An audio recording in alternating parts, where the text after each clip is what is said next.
seem almost impossible, especially today. But with the right agent in your corner, it makes the challenge seem effortless. Hi, I'm Connor Cochran with Good Oak Real Estate, your go-to agent in the Valley. Whether you're buying, selling, or investing, I'm here to guide you every step of the way. Because finding the perfect home shouldn't be stressful, it should be exciting. Call 480-688-3200 today. Again, that's 480-688-3200. Let's have the conversation.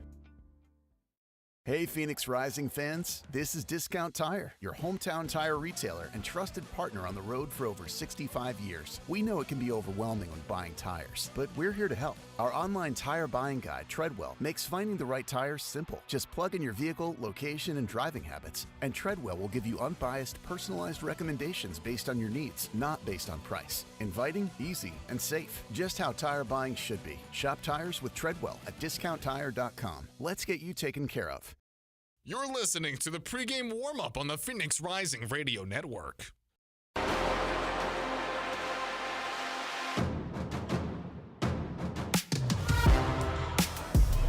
Welcome back to the Phoenix Rising Radio Network. Thanks for sticking with us through some technical difficulties on KDUS AM 1060 and on the Phoenix Rising social media pages. We are still in the pregame warm-up. Rising and New Mexico United getting ready to take each other on. Ryan Sikora, Ronan Haku. Keys to the game, Ronan. For Rising, especially if you want to come away with 3 points like everybody wants and not tie that league record of 6 straight draws or come away with no points, it's going to come down to leadership, right? New Mexico is going to want to have the ball today. They're going to want to have the ball. They're going to be vertical. They're going to be threatening in that verticality. So communication and that leadership of the back line, whether it be JP Skeers, whether it be Pop, Asenge's in an interesting position, wide left. So for Phoenix Rising, they're going to have to absorb pressure, maintaining that shape, preventing overloads in those half spaces and on the wings that are going to be really potent and dangerous for New Mexico. And for New Mexico United, they've got to force Phoenix into awkward spots with this weird-looking lineup. I mean, if you're a player and you're looking across a lineup that is clearly injured, is clearly sick, right, or whatever it's going to be, you see star players coming off the bench to start, it looks from a New Mexico United perspective that Phoenix Rising don't have it all figured out tonight. They don't really know. They're already uncomfortable. You've got to smell that blood and take advantage of that if you're New Mexico. And they have that upfront talent and that midfield pressure to do so and be really, really dangerous for Phoenix Rising. New Mexico United have a chance to clinch a playoff berth in this one. Tonight we'll give you the rundown for that for the visitors, New Mexico United. If they win, they move to 43 points. Phoenix's maximum available points becomes 42. New Mexico United would clinch a spot with a win. New Mexico United in a draw and a Colorado Switchbacks draw or loss, which is not looking likely at the moment, versus San Antonio, would move them to 41. New Mexico has the tiebreaker.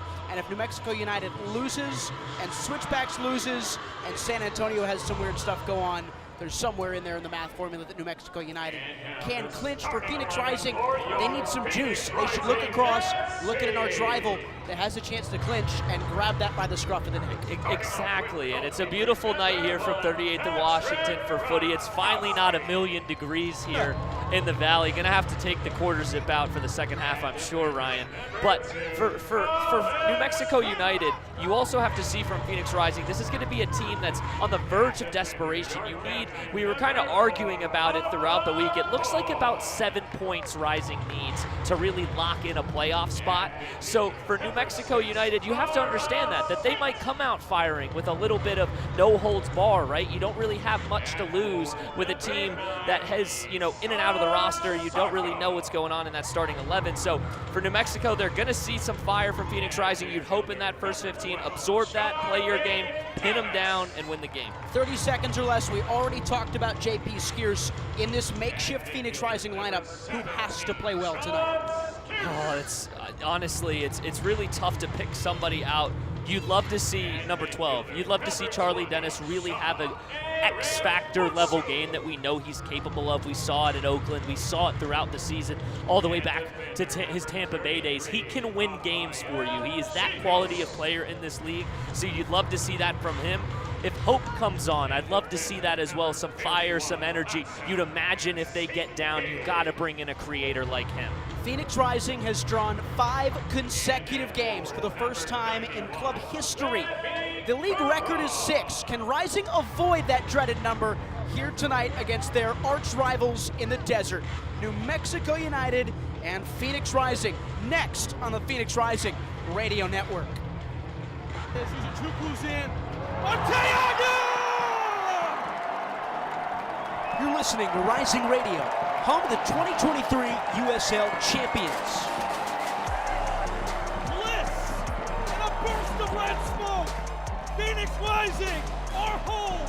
Welcome to 38th and Washington. Stick around for more as our broadcast continues.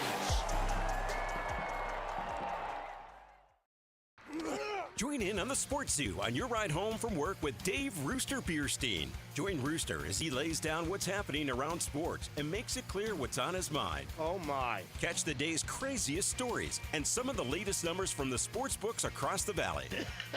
The Sports Zoo with Dave Rooster Bierstein. Yeah, I think that's kind of a wild option. Weekdays 5 to 6 p.m. on KDUS AM 1060 and on the KDUS 1060 app. Attention all clones. The Jim Rome Show is here for you every day here on KDUS AM 1060. Lots to get done. Welcome to the program. Listen in as Rome dives into the biggest sports headlines of the day. From final scores, player contracts and trades, team prospects, and even a spicy take or two. The Jim Rome Show, 1 to 4 p.m. every weekday here on KDUS AM 1060. That's the trick. Online at KDUS1060.com and on the KDUS 1060 app. James Out West, your home for sports down here in the desert. Join James and Pat the Stat Guy as they recap the weekend and dive deep into the numbers for the NFL, NBA, college sports, and more. That's 5 seasons of 1,200 yards. Player stats, team numbers, and contracts are just the start of the discussion for James and Pat. He started 815 career games. He threw 749 complete games. There's no hiding when it comes to stats. It's James Out West every Monday night from 7 to 8 p.m. right here on KDUS AM 1060 and on the KDUS 1060 app.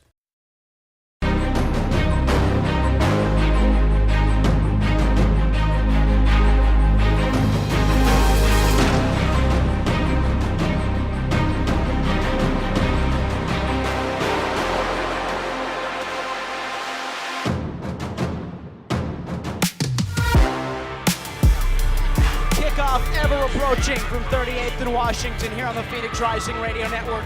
The last of a 3-game homestand for the Phoenicians, looking to finally get over that hump of draws and get 3 points under their belt. Can they do it once again, unbeaten against New Mexico United in 2025 as Phoenix? We will have kickoff when we come back here on the Phoenix Rising Radio Network.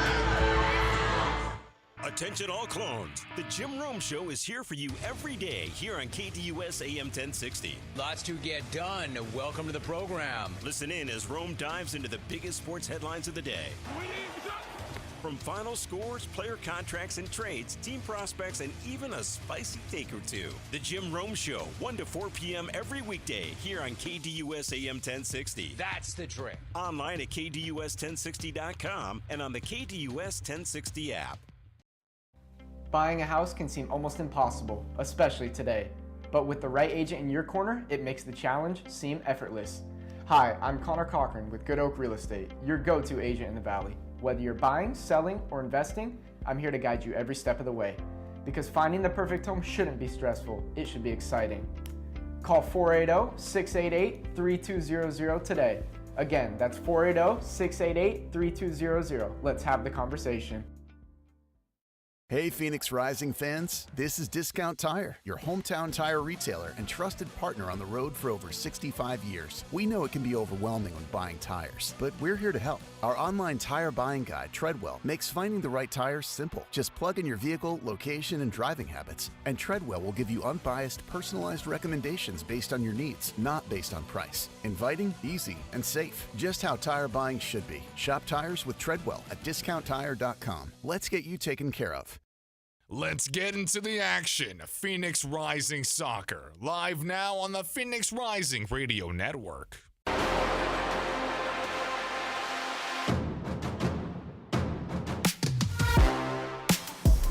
still fighting through a bit of a delay here on the Phoenix Rising Radio Network. Rising have taken their time here on Breast Cancer Awareness Night. It's a special night, which means a special anthem. So we will take it live here for one of the few occasions we do it every year on the Rising Radio Network. Now to the national anthem down on the field.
Rendition from Rapalta Bufo on the national anthem as New Mexico United and Phoenix Rising take on each other in State 48 for the second time in 2025. Ryan Sikora, Ronan Haycoop here. The pregame warm-up show is done and dusted. Kickoff is on the way on the Phoenix Rising Radio Network. Before we get to Ronan, we will take it down to the third member of our team.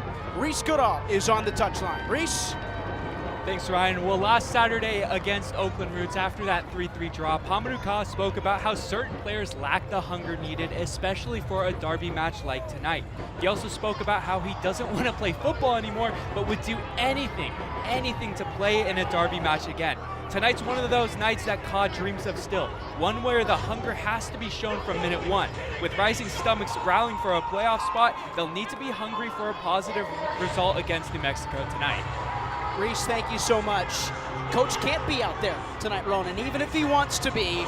So who has to be his surrogate on the pitch for Phoenix? How do they fight in a game like this?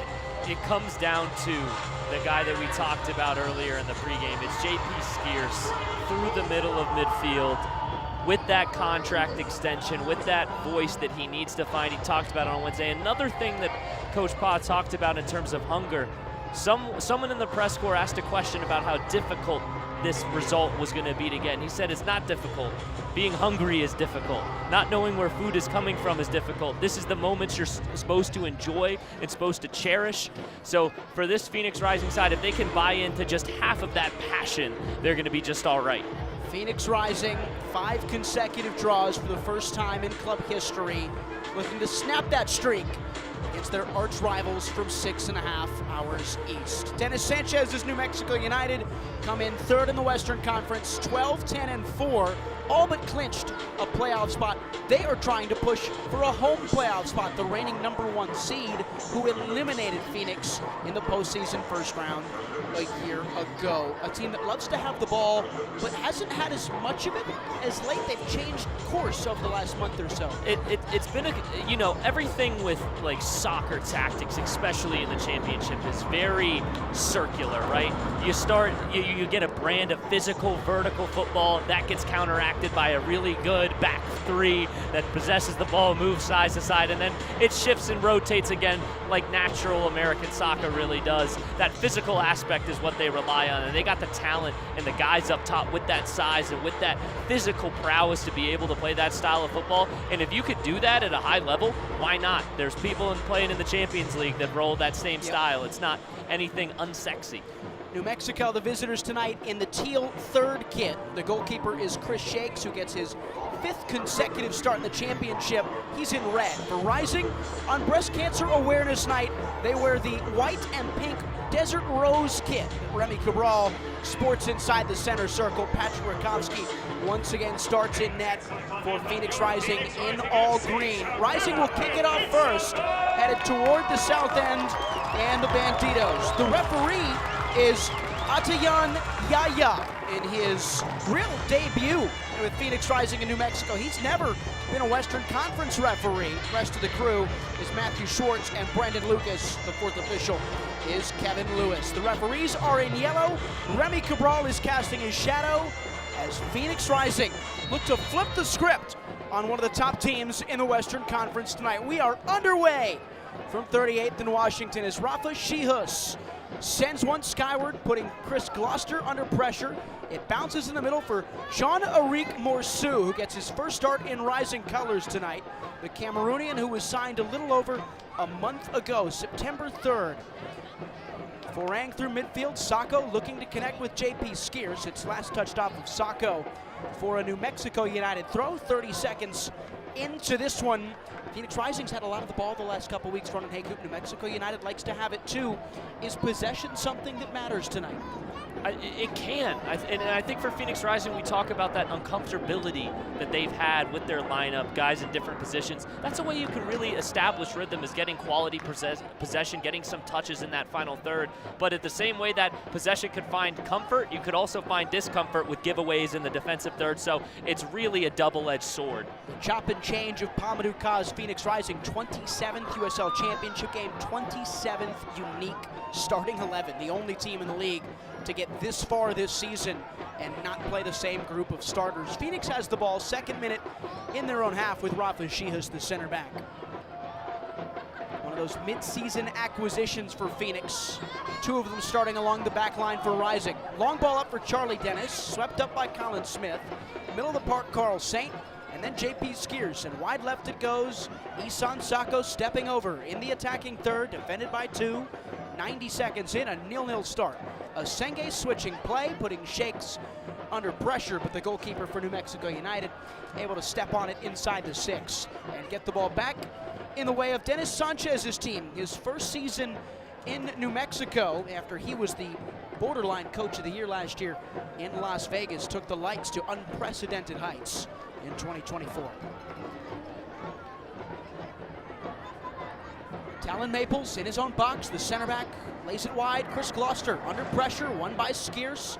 Good high press from Rising, who challenges Zico Bailey, and then Charlie Dennis will collect it for Phoenix Rising. Colin Smith pivots away and steps on it and runs his way wide on the right side. Smith inward, Cabral, Carl Saint into the path, looking for the run of Sacco.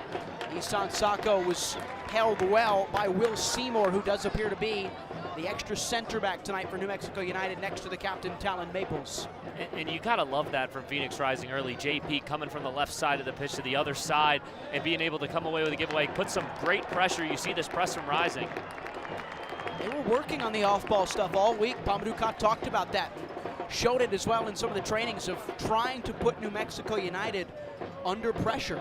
You see Charlie Dennis there getting all the way up, slide tackle to block the keeper's clearance. You gotta love that energy early. Maples stepping up, central, He's going to take the ball all the way to the center circle before finding Zico Bailey. About faces to the right side.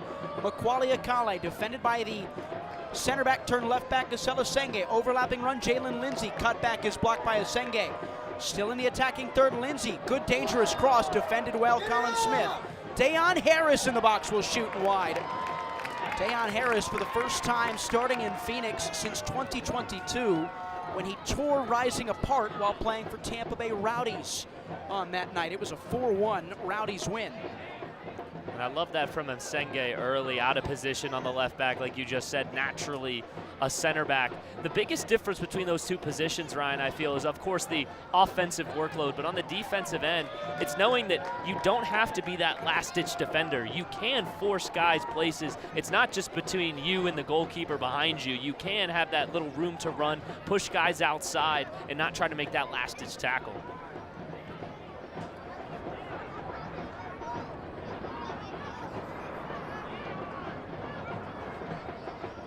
Middle Park, Akale. Spins out of trouble and goes all the way back for Chris Shakes, who has seemingly supplanted Alex Tambakis as the starter for New Mexico. Long ball, Maples looking vertically. Left side, Harris making a run. Takes 2 hops before it rolls over the touchline for a Rising throw. And that's what we were talking about a little bit earlier when we started this broadcast, on the verticality that New Mexico United has added. Through the first 5 months of the season, there was no team in league history that played more passes per match than New Mexico. They are now well off the pace in terms of the all-time marks, 4th in the league since August 1st in passes played. They've become a more direct team while still keeping their identity. It is wild to see that switch, especially so late in the season. The team that wasn't particularly out of form either, but they have been able to make those changes and done very well with it over the last little bit or so. But for New Mexico, that verticality could also be a curse, because Rising, a team that is also very physical, can get upfield very well. So you'd love to see some fatigue start to set in and really start to level the playing field for a Rising team that's thin. This ball up in the air might pop nicely for Greg Hurst. Pop Marboy does enough in his own box to cover it off. Eric Morsu skipping a line. He might have to be the big progressive player in midfield tonight for Phoenix. Plays Colin Smith, 6th minute, Rising 0-0 with New Mexico United. Charlie Dennis, Colin Smith. Wanted to go back to Charlie Dennis, cut out by the former U.S. Youth National Team man Chris Gloucester. Throw in Phoenix, attacking third, feet of Charlie Dennis, right side, crossing low, missed by Maples, top of the box.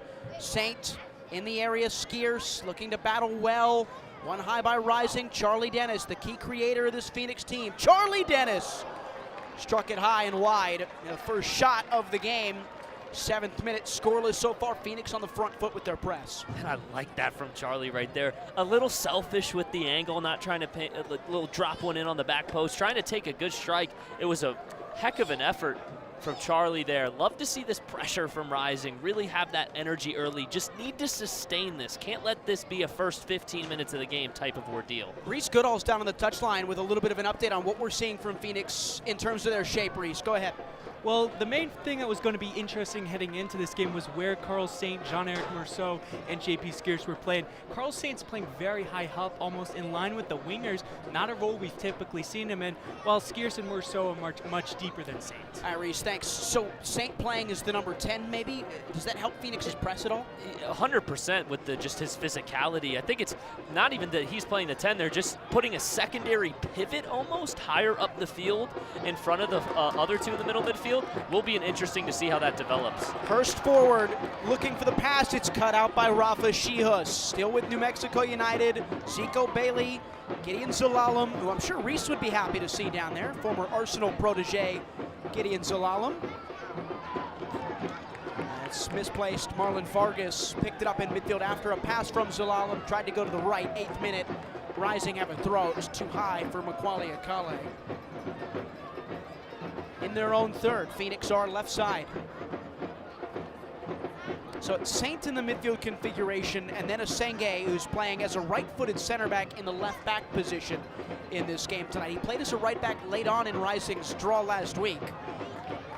but Yeah, not as a left back. And especially as much as you see it now, like Ian Robin obviously started that huge trend at the winger, and then it came to the fullback as that fullback kind of that position kind of progressed throughout as the game's grown. But being an inverted left back as a right back, and you're naturally a center back, is kind of an interesting pairing. Just the way you want to clear the ball, the way you want to play on the ball, it is opposite. Something for him to look at, make sure that he can keep that consistency that we've seen in between the center back position. Phoenix going long up there for Colin Smith. Colin Smith taking a touch and crossing long, no run, and unable on the far side to be kept in by Sacco. It's kind of like Inception. It's a dream within a dream within a dream. You're a center back who's a right back who's a left back tonight. Yeah. 9th minute, 0-0.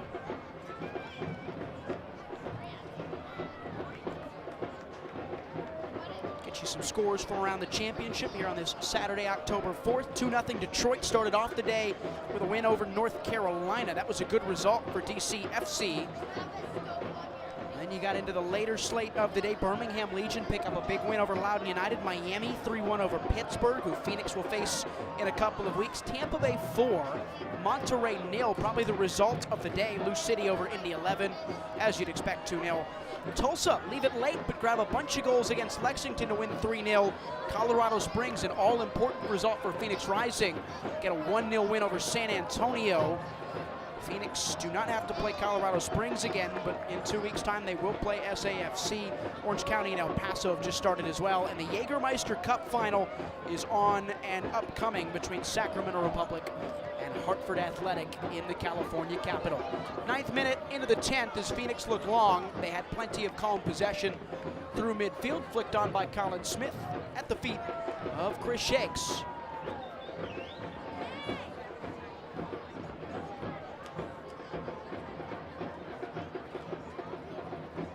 Talon Maples puts his foot on the ball with his left foot, slings one left to right, chested down by Akale, his heels on the touchline as he crosses midfield, slips inward beyond Sacco and lays it off for Zelalem.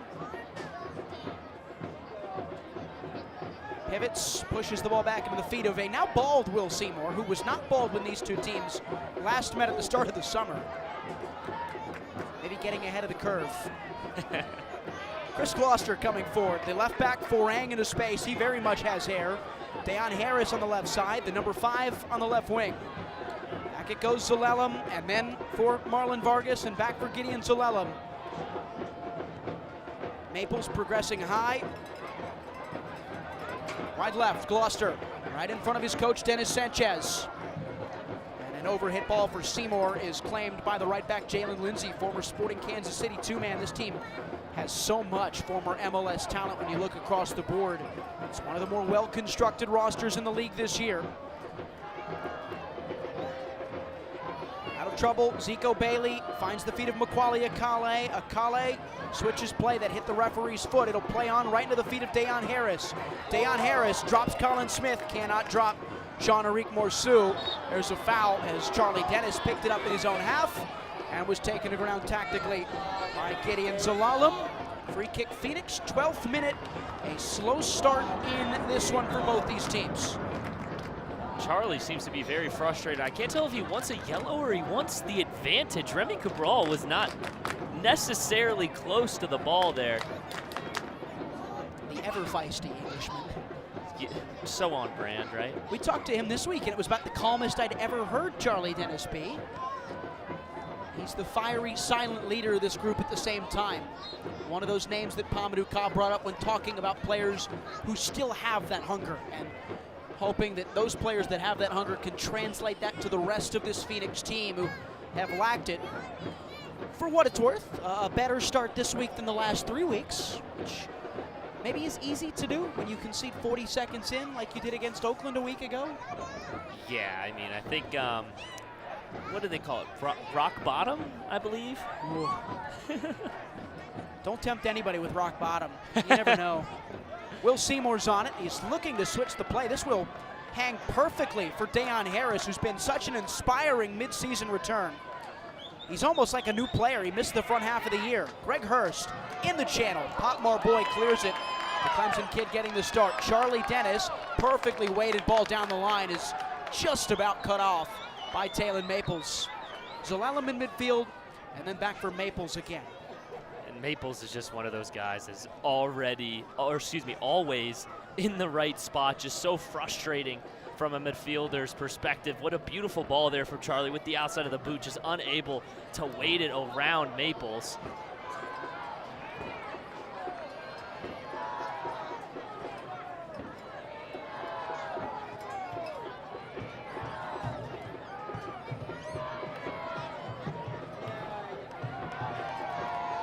Foul on Rising, New Mexico free kick. Almost a quarter of an hour into this game.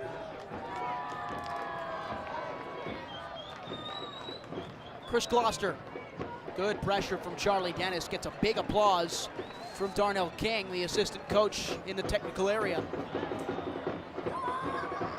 No shots for Rising to begin this opening 15 minutes, just one for New Mexico United. It was off target. The Charlie Dennis cross was how they ruled it, just that, a cross, not a shot.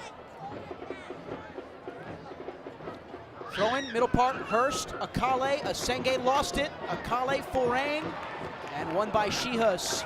Asenge followed Macaulay Akale all the way across the pitch there, the left back following the right winger. His heat map is going to look bizarre, very bizarre. He was all over in the attacking third at the very beginning of the game. In that first 5 minutes, he's been all over the pitch.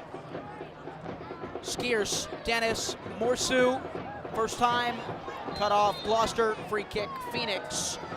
Adeyanyaya will blow the whistle. Morsu was taken out from behind.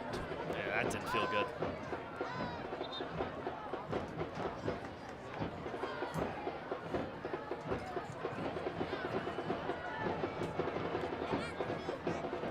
Going back to the Asenge point, do you like that? Kind of following Macaulay Akale where he goes?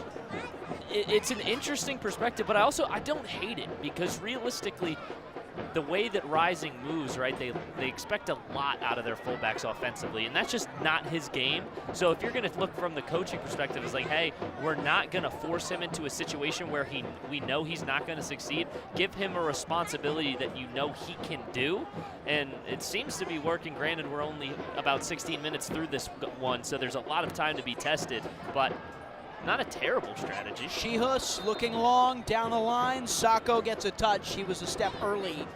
He's offside, Isan Sako.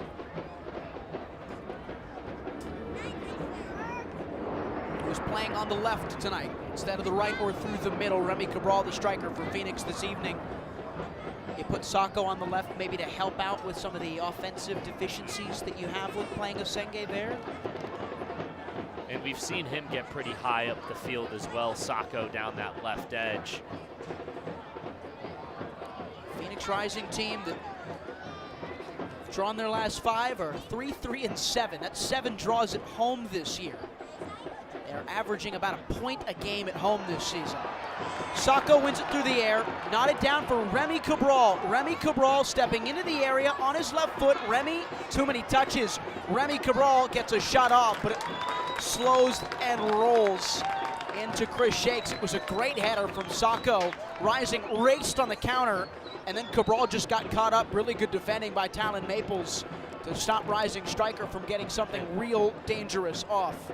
And very well done from Shakes there to cut off the angle to prevent, because you saw Remy, he cut to the right, had it on his left, his weaker side, of course, but he did have a good shot on goal, something that you could tell just by the way he stepped that he wanted to plant that right foot and fire away with the left, and just enough from Shakes and Maples to kind of force him back on the cutback. And once you make that second cutback, guys are going to get back in transition and be able to help out on defense. Too many touches, like you said. Charlie Dennis taken down in the attacking third by Chris Gloucester. Phoenix free kick in the 18th minute.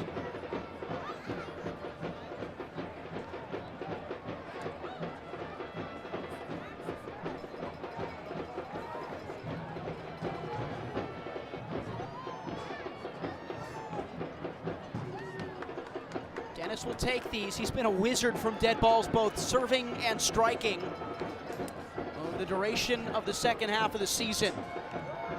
We asked him about, we saw in the second block of the pregame is, hey, what'd you see on that free kick against Oakland? I just hit it.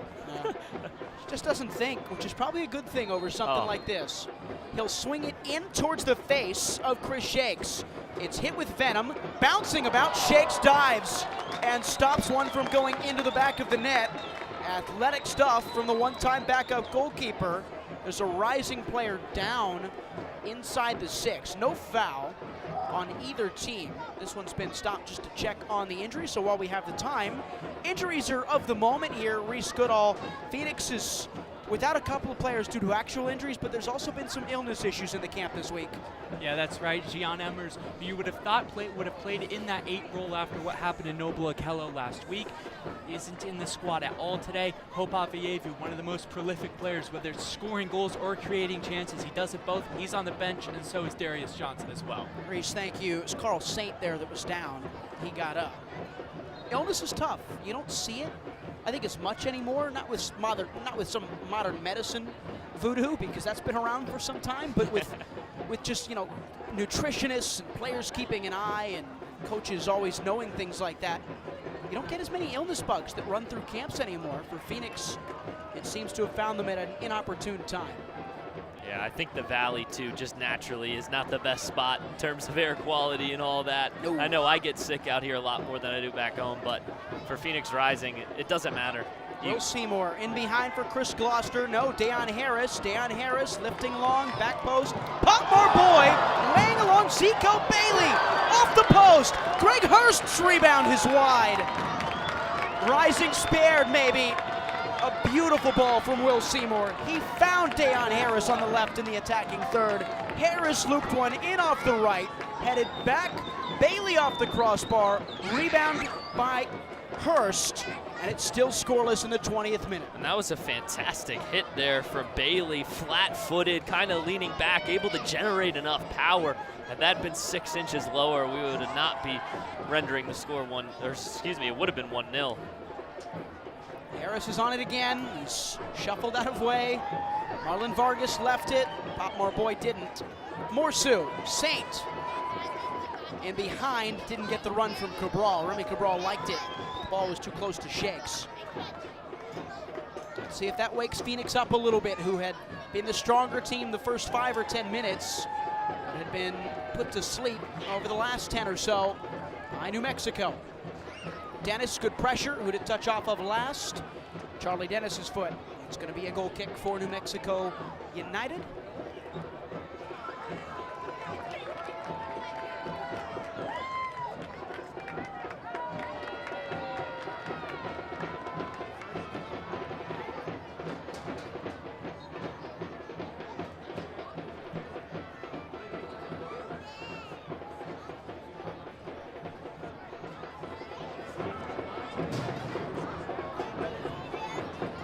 Gloucester, left side. For a long build-up for New Mexico. The rhythm of the Banditos on this Saturday night. Skipping a line, Gloucester. Left by everybody and back for Shihus. Pressuring is Marlon Vargas. Rakowski takes it on his left. Lifts it over to Popmore Boy. Boy. And up and behind. Charlie Dennis touching down. Big physical player, no foul. He's dropped to the floor. Akale racing the other way for New Mexico United. Macaulay Akale dancing, diving. On the ground, he left it. Greg Hurst has it. Gideon Zalalem, New Mexico United. Zico Bailey. Hurst, contact, no foul. Bailey was taken away. Sacco slipping in. Cabral, well defended by Maples. Maybe Remy Cabral not looking in time. And forward come New Mexico United again. New Mexico United, Marlon Vargas in behind, Jalen Lindsay cutting back, Shihus. Cleared away by Rafa Shihus. Marlon Vargas wasn't ready for it. Lindsay probably should have just shot that one. I think he was going to, but Pat just had a great angle on him. Came out between the sticks to really force the angle. Still, you'd like to see it come across goal there and see what happens. You might get lucky. But again, Rising, that bend don't break has to be here tonight. New Mexico's too physical. They get too vertical like we've been harping on all broadcast long, Ryan. They're going to have chances. It's just going to be about maneuvering yourself through those chances and being able to get on the counterattack and be dangerous yourself. Poorly executed throw-in for New Mexico United on their right side, and the attacking third is given away, so Phoenix will have it back. Just such a complete New Mexico United team that is rounding into form at the right time. They did not do this last year when they were the #1 seed in the West. New Mexico stumbled down the stretch. It's part of the reason they did not make it all the way in the Western Conference, losing out to Las Vegas in the semifinals. This year it feels like this team might be catching fire at the correct time. Rising looking long under pressure. Gloucester of New Mexico United can only clear it away. 24th minute scoreless. That's a lot of whistles for that. It's just a player taking too many steps forward. Ronan's done it a time or two. Oh, you have to. That's half your job as a fullback. Ronan's done it 99 times. Dennis, 3 players on Charlie Dennis there. Colin Smith, and in behind, no runner. Remy Cabral stayed put, as did Charlie.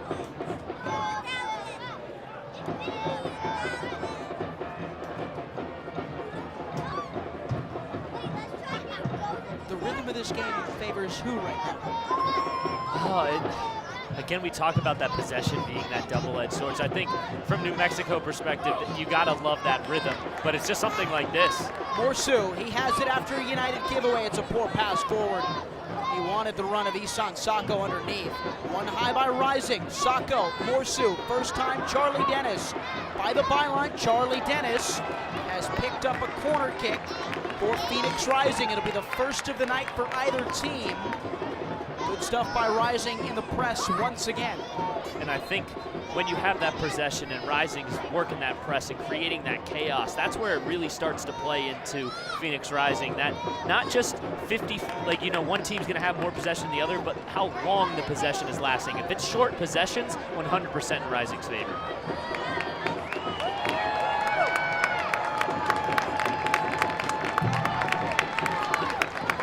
Clap from the crowd. Charlie Dennis to swing it in at the first post, flicked about. Who did it touch off of last? A New Mexico United defender. It seemed as though Remy Cabral was attempting to reach around and flick it on. We'll do it again from the same corner. Right side of Rising's attack. Need to get over the first defender here. See if he can do better second time around. Dennis with one right arm raised to the sky. Charlie, this one much more dangerous at the 6, headed away. Jean-Eric Morsu whiffed on it, shoved it right into the Dennis the Menace flag in front of the south end. Out for a goal kick. You don't hate that attempt, but certainly not something that you're gonna see converted at a high rate. That's not making the mixtape either. It could. It's closer to the moon than the goal. Yeah, you bang that one though, you might be at a Puskas ceremony here or there. Mo Traore's going to be at one. His goal early in the year against El Paso. Bomb. Doesn't that feel like it was 4 years ago? It's been a long year. Spinning through, Zalalem venturing through the center circle and switching play for Dayon Harris. He'll cut in, overlap from Gloucester, left side, 27th, 0-0. Harris, Zalalem, Maples, progressing upward the center back, slipping in, Hurst, Greg Hurst finding room, finding a shot. Low it went, and right into the midst of Rakowski. I think that one may have been intended for Dayon Harris. 100%. Hurst, a true striker in that form, gets in the way, wants the ball. That energy's been lost in today's game. What is this pressing shape from New Mexico here? 2-3-1-4. This is it's interesting for sure, but I do like countering a press with a press and trying to get possession back. Got to make it difficult at both ends for sure. We saw that be the big problem last week in Oakland. Rising conceding early off a very astute Oakland Roots press, just 40 seconds in. That time Patrick Rakowski took his time, waited his space out, looked for the spare man. Rising progressing forward, and we'll have a throw on the right side in the attacking half. Feet of Remy Cabral lost out. Chris Gloucester touching upward, he's fouled. It's going to be a free kick in their own half for New Mexico.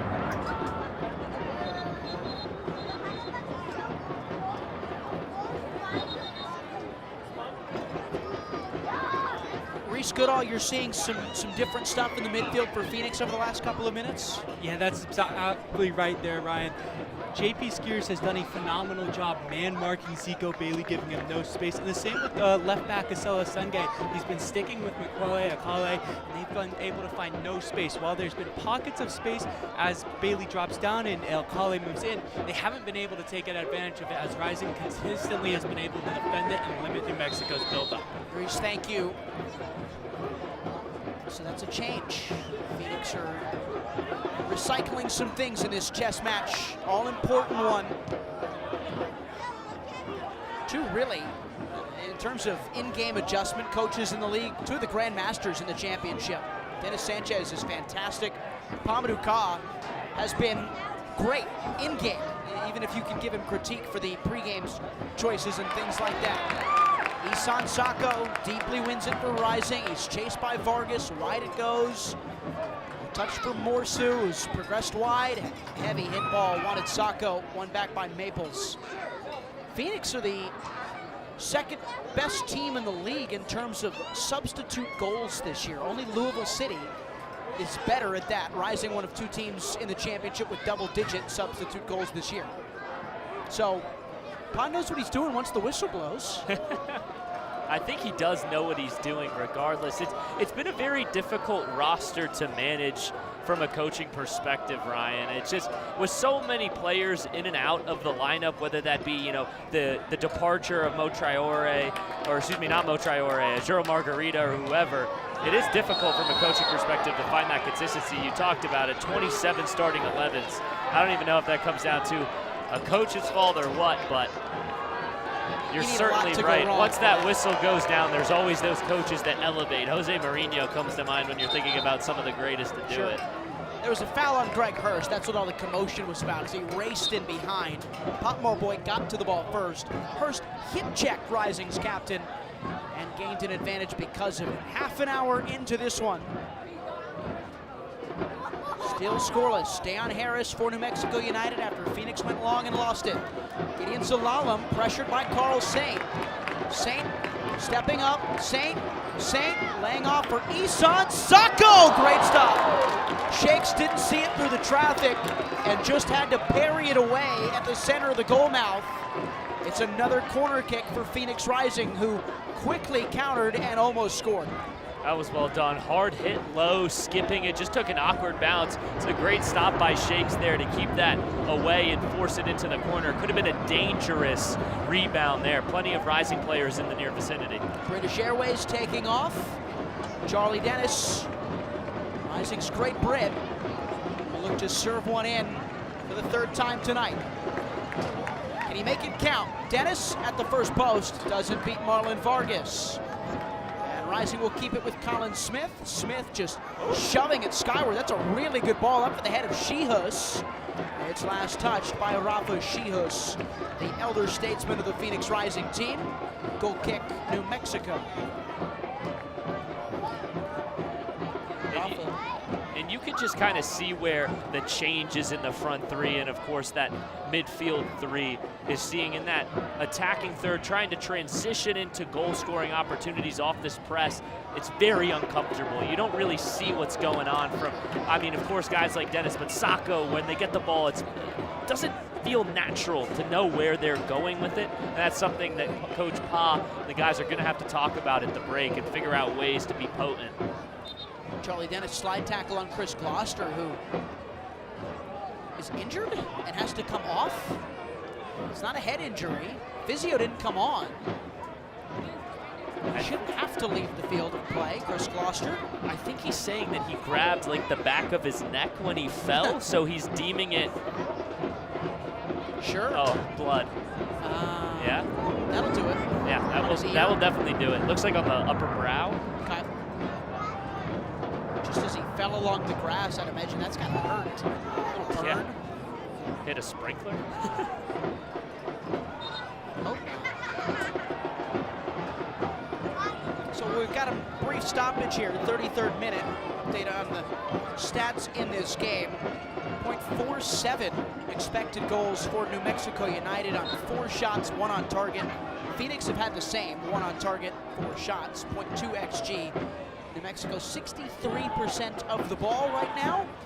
They've played almost double the passes as Phoenix and have put the ball into the final third 43 times.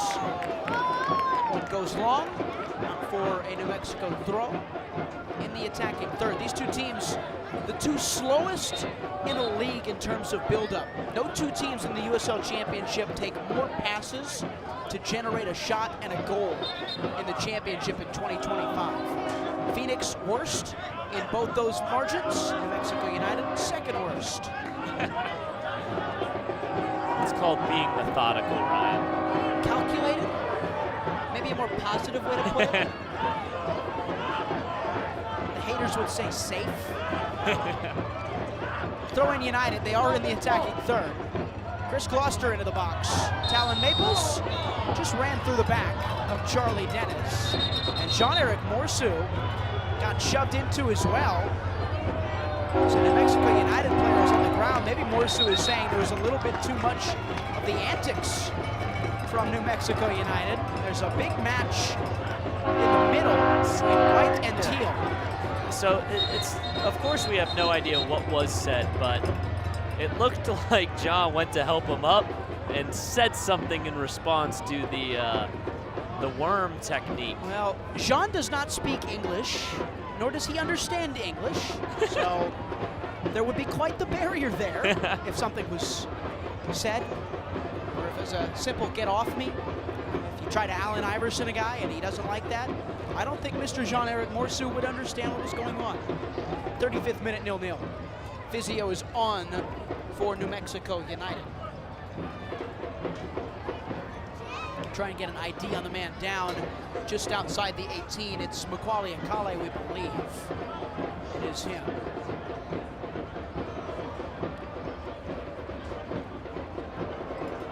This feels like the Phoenix Rising game we've been missing, though. Less reaction, kind of a back and forth brain game, rather than, oh my God, we're down 2 goals, we have to score 2. And I think you hit the nail on the head, not just being reactive in terms of, hey, they've scored a goal, so we need to change our system of how we're going to go. We're going to be more attacking, whatever, throughout the game. But also, too, just being proactive, starting with the press, trying to contribute to create that chaos, right? That's what Rising has missed a lot from, and just having that energy and passion to move and hold that for 35 minutes is something that we haven't seen from Rising, and that's the real key, is keeping it sustained through as much time as you can. Full crew tonight, that's Ronan Haycoop. I'm Ryan Segura. Reese Goodall down on the touchline. Our engineer this evening is Casey Smith. Filling in for the absence of Sammy O'Brien and Kevin Cardes. JV up in here, man. Big game. They might be JV. We might have called up the big-time players for the big game. Got the national guys coming in. You've worked 2 New Mexico games this year. So I have. I would consider that the start. So is Casey. So, hey, JV this, JV that. I think we brought in the major leaguers tonight. Will Seymour's got it. Still don't know what happened in that situation, but Rising had the ball and just lumped it long. New Mexico doing the same right back as Shihas covers and Rakovsky clears.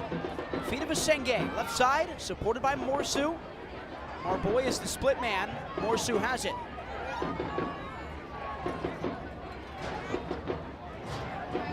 Carl Saint coming wide, scooping it up, finding its way all the way back at Rising's penalty spot for Patrick Rakovsky. Seymour grabs Cabral, no foul, good physical play. Asenge sweeps up the 50-50. Morsu does the same. Took a little bit of a boot to his boot. Has to check himself, 38th minute, 0-0.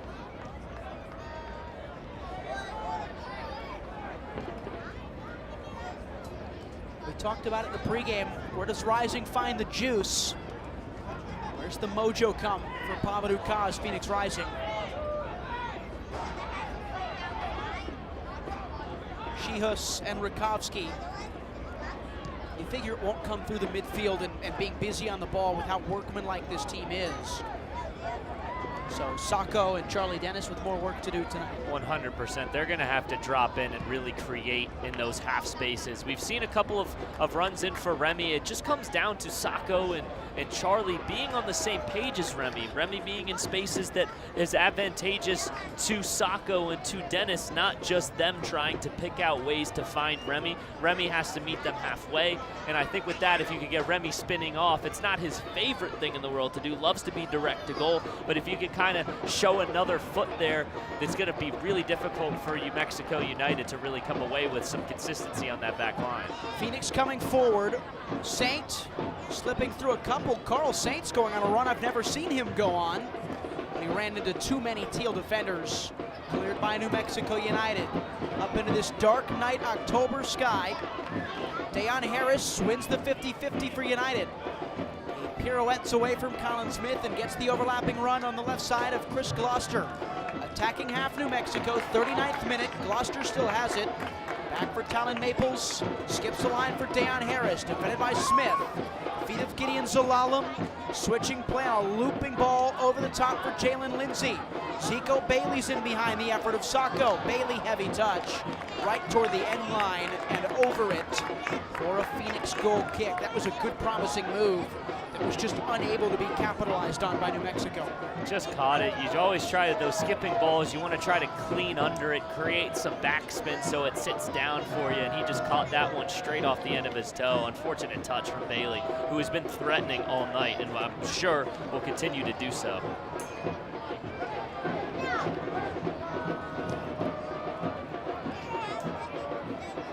Long for Charlie Dennis, 50-50, doesn't go his way. Charlie Dennis may have put a shoulder into the face of Chris Gloucester. Dennis is going to be in the book. First yellow card of the night for Adayan Yaya. His 10th USL Championship game. He gives over 5 of those a game on average. So Charlie just the first victim for the referee crew this evening. That was a pretty clear cut. Yeah, it's unfortunate for Charlie as well. He's been involved in so many stoppages already. He's just plays the game at such a physical level, loves to try to force things, and just got unlucky. Caught him with the forearm or shoulder and some part of his upper arm.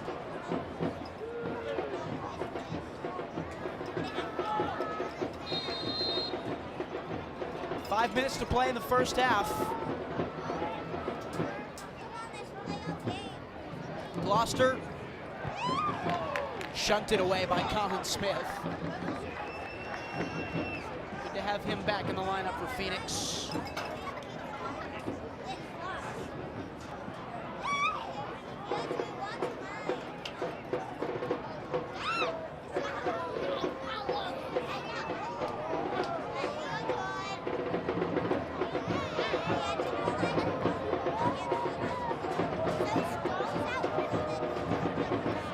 Gloucester, left side. Central for Zico Bailey, down for Greg Hurst. Hurst dropping deeper. He's pushed the ball in behind for Dayon Harris. Somehow not a foul after the play. Hurst is down on the ground. Phoenix have possession. Dennis Sanchez is just about as upset as you could ever see a man. Greg Hurst is finally going to be tended to as the referee stops play. He avoided the contact and then went down. I couldn't actually see if he clipped him. Sanchez is very frustrated. He was frustrated with that tackle that was earlier on Akale that was a long stoppage. Got the yellow against Dennis. He was fuming. You could see Coach Pa coming out of the technical area, fortunate enough not to get a yellow himself. The AR was kind of giving him a, hey man, you got to get back to your area. Sanchez, and still you can see Darnell King still yelling across to Sanchez in his own, from technical area to technical area. That's one of those where the coach on the other team comes out and immediately says, no, and just yells it across. And yeah. He can get in trouble for something like that. Well, Greg Hurst is predictably back up, predictably moving well. Rising have restarted. Morsu, long, Sacco, just a stretch too far for Isan Sacco.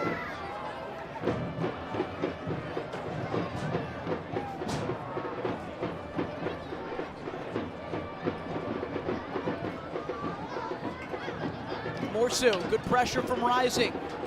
Jean-Eric Morsu for Colin Smith. Oh, it took a deflection, no. Yes, it did. A big shot from Colin inside the box, a pivotal block. It's a good find from the new boy, Jean-Eric Morsu.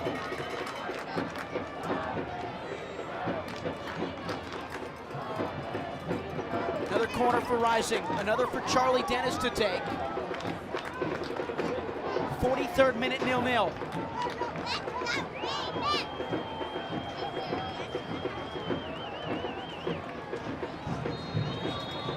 Everything the rest of the way just needs to go Phoenix's way.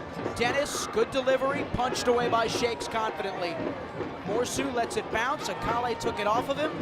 Smith up in the air, Shakes is coming to get it, whoa! Oh, he was offside. It was a full extension out to shove JP Skeers, but JP Skeers was offside. I don't know if that would have been a foul, but it certainly looked like one. I mean, and that's the second one as well from Seymour there, yeah? We saw it, Remy Cabral tried to chest the ball up a few possessions ago. He had two hands on either shoulder to rip him down. You can't do that. Again, I don't know if it would have been a foul. I think he's fortunate enough it was offside, so the center official didn't have to make the call. The choice, yeah. Saint Airborne wins it out of the sky. Another one long. Morsu attacked it. Skeers is on it. Dennis is trying to race to the ball. Gloucester will defend it, keep it in touch with the captain, Maples. Bailey, Seymour opens up. No, he doesn't. That's really poor technical stuff from Will Seymour. Morsu, Dennis, Saint. Carl Saint, the Haitian, in trouble, finding JP Skeers, clipped over the top for Sacco, flag came up. That was tidy though from JP Skeers, who's flashing some different parts of his game. Another offside flag up on Isan Sacco, already fourth for Phoenix as a team. That's just so frustrating. You can't at least see what that beautiful bit of skill there from JP Skeers would have ended up. Just unfortunate, but definitely a step or two offsides from Sacco there. Undoubtedly so. 45th minute, 0-0. Fourth official, Kevin Lewis, will bring his board to the sky. This can't be more than 2 minutes. It's 4. I guess we had a couple of stoppages for what it's worth.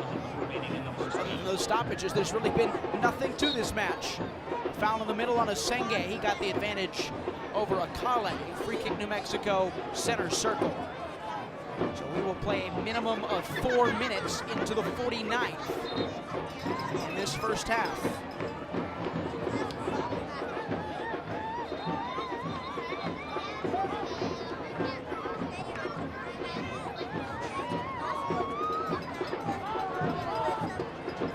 Seymour to take it. Long he goes. Marboy wins it. Dennis corralling. Back for Pop. Wanted to find Remy Cabral. It was a bad pass. Seymour a poor touch. Morsu has it for Rising. It's going to find its way into Carl Saint's feet. Ducked in behind for Cabral. Cleared away by Maples. Marboy skyward. Morsu middle. He is taken to ground. That's rash. It's the color. It's yellow for a New Mexico United player. That's really unfortunate. Studs up at the ankle area. That wasn't even foot-to-foot contact. That was up almost calf area. That is a really poor tackle. Very dangerous play there. Fortunately enough, that's a yellow for him. It's the opposite end of the yellow card spectrum. As close as you can be to a red card. The earlier one for Dennis, about as close as you can get to a common foul. Lime green, orange. Lime green. What would be the color? I don't love the shades there. It's just hard to tell. That hopefully that isn't a serious injury or anything of the sort. Jean-Eric Morsu, just a month with this team. He arrived to training the week of the Loudoun United match. It was the first time we really got a taste of him. He's a good little player, 20 years old. He'll be here next year for Phoenix. Showed out in the African Champions League a couple of years ago. Got him moved to France in the second division. He's played a couple of times over the course of that year. We're getting a second look at it. Morsu, he gets challenged into, but it looks like maybe Gideon Salelum. just got about his equal level of the brunt. So Lallam is in the book with the yellow card. From the player perspective, if you woke up this morning and didn't think that this game was going to be a physical battle, you woke up and were wrong immediately. You were playing for the wrong team. 48th, got a minute left. Phoenix a free kick. No real chances, clear cut for Phoenix in this half. Maybe Colin Smith's blocked effort the best for Rising, who have been outpossessed 58-42. Sacco stepping over, took too many touches, but won it back. Morsu, can he stretch? No, couldn't believe it. He's been described as a good, tough, hard-working kid by his coach. The kind of player that Pamadouka wants to bring to Phoenix as he starts to establish and continues to establish the culture going forward for Phoenix Rising. Feel like no matter the results the rest of the way, they have their coach this year and next year. Throw comes over. Dejan Harris has plenty of pace. Rafa Shihos has just enough to find his goalkeeper, Rakovsky. Final 20 seconds of a scoreless first half. Asenge drops Zico Bailey to the ground. And Asela Senge, who's so good on these marauding runs, takes the ball from his own 18 into the attacking third and has maybe won a free kick for Phoenix. It should just be a throw. Asenge is slow to get up. Certainly a throw in there. It's a great tackle coming across. Rising will earn one more chance if they want to go quickly. They instead go backward and give that chance away. 50 minutes in the books here from 38th and Washington. A scoreless game to this point. Who's got the better of it so far, Ronan Hinckley? I think for Phoenix Rising, just in the position that they've been in, the run of form that they've had, you got to come away with 0-0 to a team that is very threatening with that verticality that we keep talking about. They score goals at a very good rate. So I think for Phoenix Rising, they controlled the game. They kind of dictated pace. They forced them. They made their build-up very unforgiving. It was very difficult for them to really move upfield. So for Phoenix Rising, I think you take it as a win, but there's another 45, and eventually you got to put one between the sticks if you really want to come away with something that you can hang your hat on in terms of a result.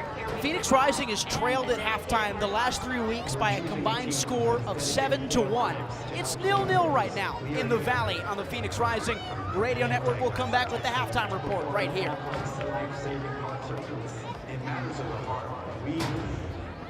Chukwu's in. Arteaga! You're listening to Rising Radio, home of the 2023 USL champions. Bliss and a burst of red smoke. Phoenix Rising, our home. Welcome to 38th and Washington. Stick around for more as our broadcast continues. Join in on the Sports Zoo on your ride home from work with Dave Rooster Bierstein. Join Rooster as he lays down what's happening around sports and makes it clear what's on his mind. Oh my. Catch the day's craziest stories and some of the latest numbers from the sports books across the valley.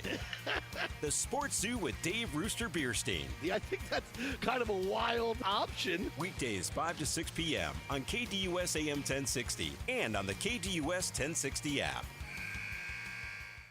Attention all clones. The Jim Rome Show is here for you every day here on KDUS AM 1060. Lots to get done. Welcome to the program. Listen in as Rome dives into the biggest sports headlines of the day.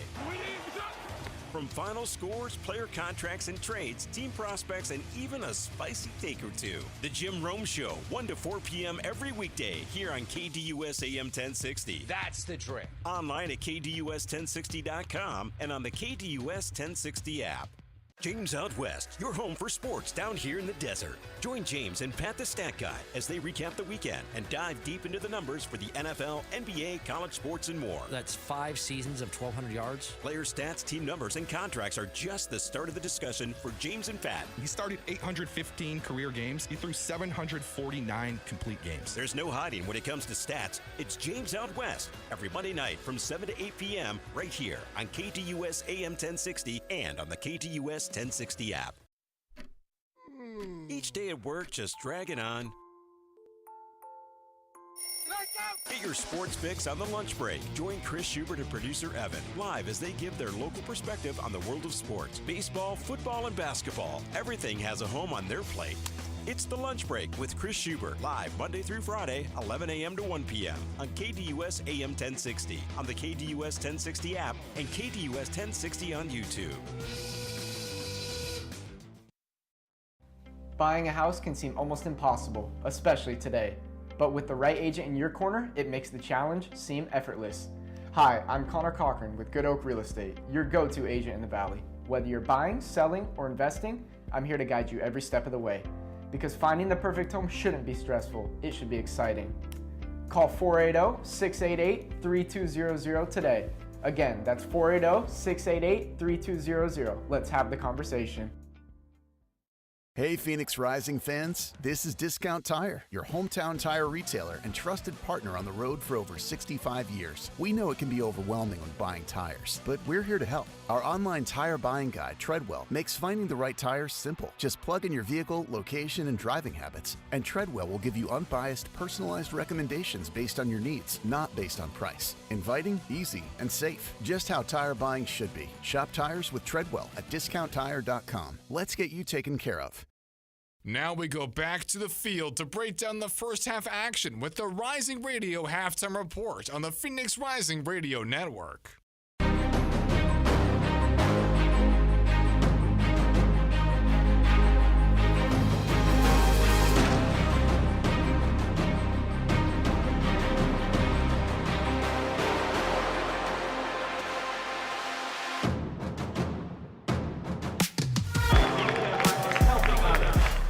A scoreless game at halftime here from 38th and Washington on the Rising Radio Halftime Report. Before we get to the action and break it down, I believe we owe you a network ID, so let's pause 10 seconds for stations to identify themselves here on the Phoenix Rising Radio Network. Let's give a round of applause to show our support.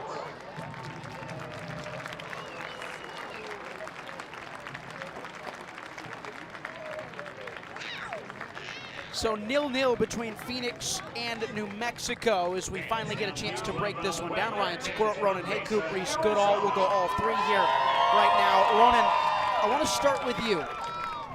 Better the last couple weeks for Phoenix in the first half. Low bar, yes, but signs of things to come maybe for Phoenix Rising. I think it really just comes down to the energy, the anger right off the bat, to come out with the press. Obviously, it's a tactical decision, but as a player to really buy into that, like, hey, we are going to press a team that possesses the ball very well and could be dangerous with those vertical balls down the wings, pinging the balls. They got guys like Hurst up top that are great with their back to goal to really facilitate those long balls. So for Phoenix Rising to come out really dispossessed, you saw Dennis all over the field. You saw Senge, who's in an uncomfortable position left back, all over the place. It's a great 45 minutes for Phoenix Rising, all things considered, especially with those slow starts being a consistent thing for Rising. Reese, is this playing out in any way like we thought it might in terms of you look back at the past game in the league against New Mexico? That's exactly right there, Ryan. It's almost a carbon copy in a way. The only difference was in that game in Albuquerque a few months back, Rising was able to get a goal in the first half, which drastically changed the game as Rising were able to sit back and defend. Now, in this game, they've done a good job defending. They haven't had the ball as much as you typically see this team have, but it's been a very similar formula to that game in May. All right, Reese, thank you so much. Go get over there and watch warm-up. See if anybody's going to come on the field, huh? Please? Thanks, bud.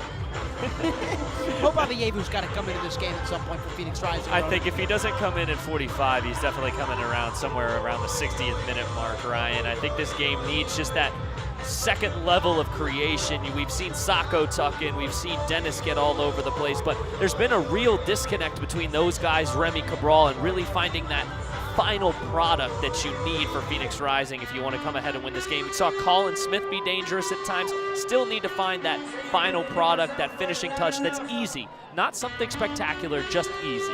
Noble Akello on the bench, as is Darius Johnson and Dariush Formella.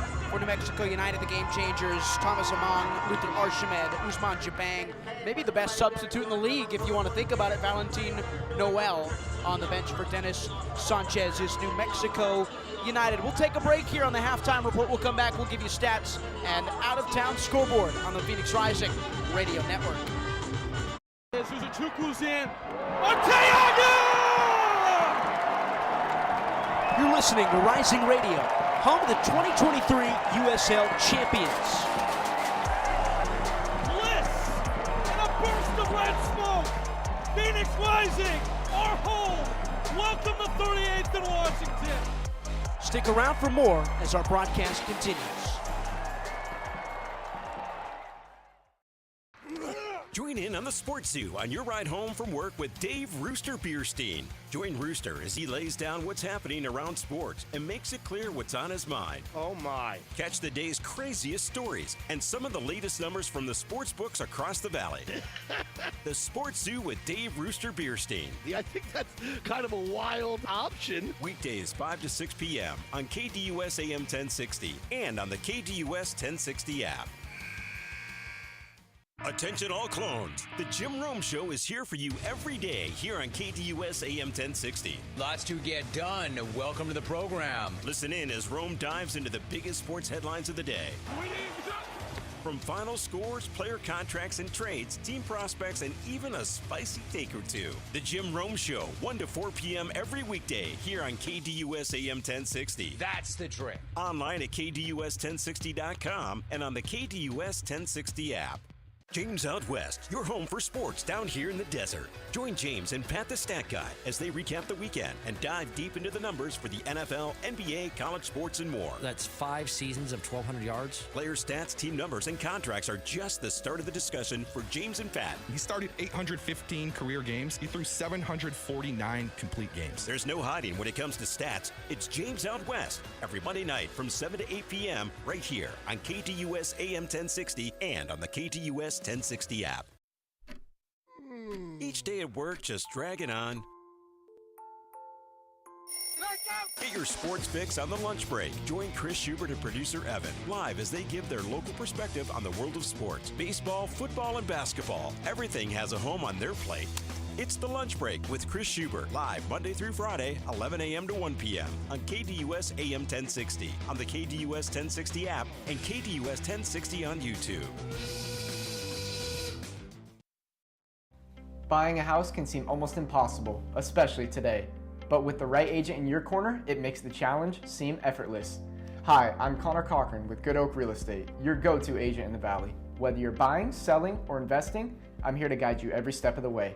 Because finding the perfect home shouldn't be stressful, it should be exciting. Call 480-688-3200 today.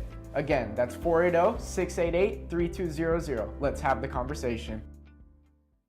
Hey Phoenix Rising fans, this is Discount Tire, your hometown tire retailer and trusted partner on the road for over 65 years. We know it can be overwhelming when buying tires, but we're here to help. Our online tire buying guide, Treadwell, makes finding the right tires simple. Just plug in your vehicle, location, and driving habits, and Treadwell will give you unbiased, personalized recommendations based on your needs, not based on price. Inviting, easy, and safe. Just how tire buying should be. Shop tires with Treadwell at discounttire.com. Let's get you taken care of. You're listening to the Rising Radio Halftime Report on the Phoenix Rising Radio Network.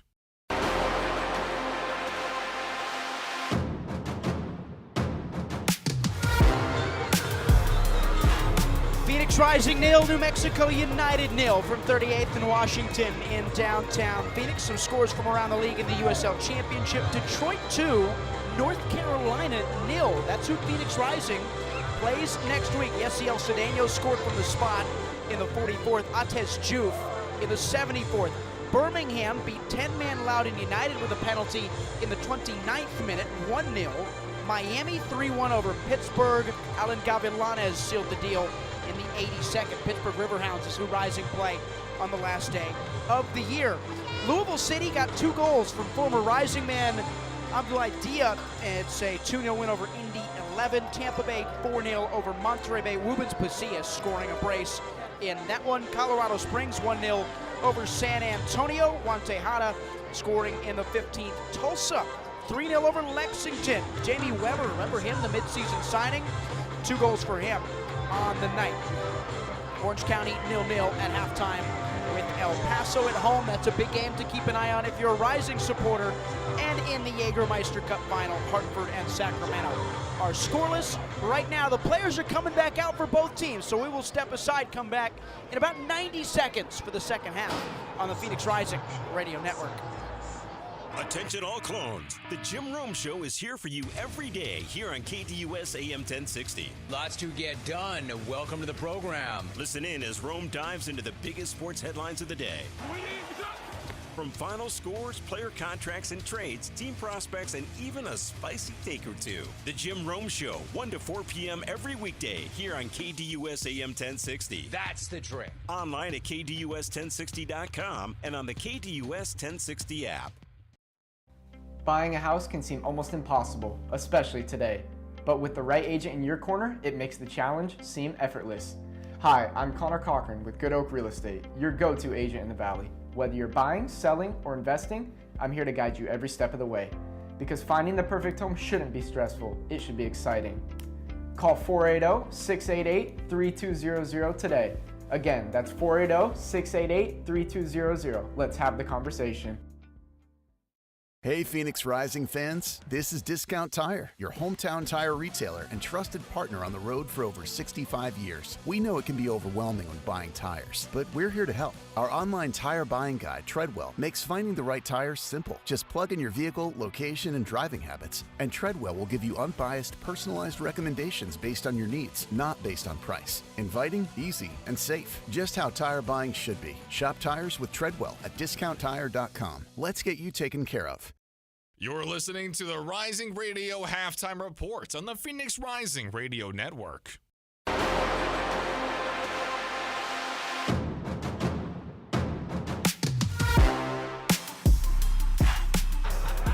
Welcome back to 38th in Washington here on KDUS AM 1060 and the Phoenix Rising social media pages. 0-0 between Phoenix and New Mexico United at the break. Ryan Sikora, Ronan Haycoop. No changes for either team after 45 minutes as Phoenix Rising chases its first win in 6 games. Ronan?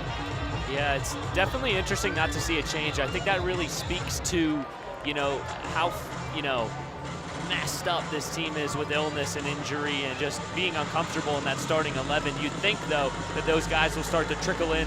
If they're unable to give you a full 45, maybe a full 30, full 25, I think we're definitely going to see some substitutions come that 60th minute mark.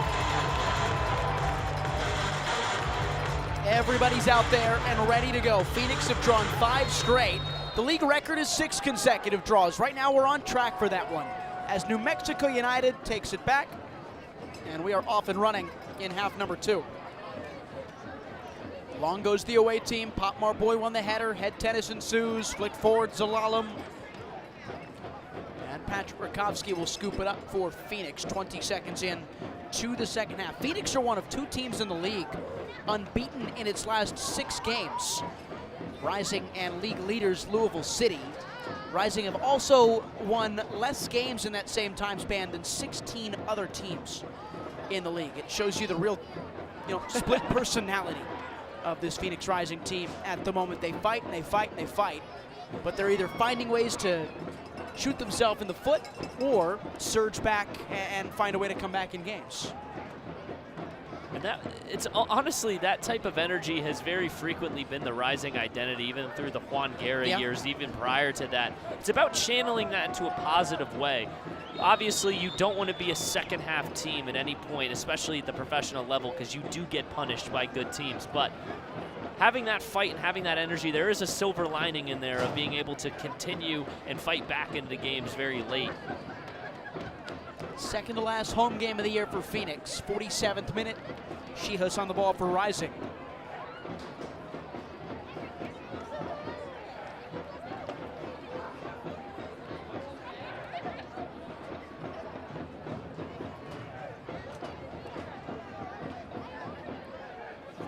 Asenge.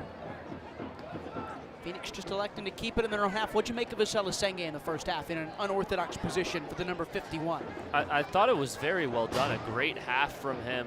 Obviously, he had that matchup of following guys around, kind of switching off between Bailey and Okele at times.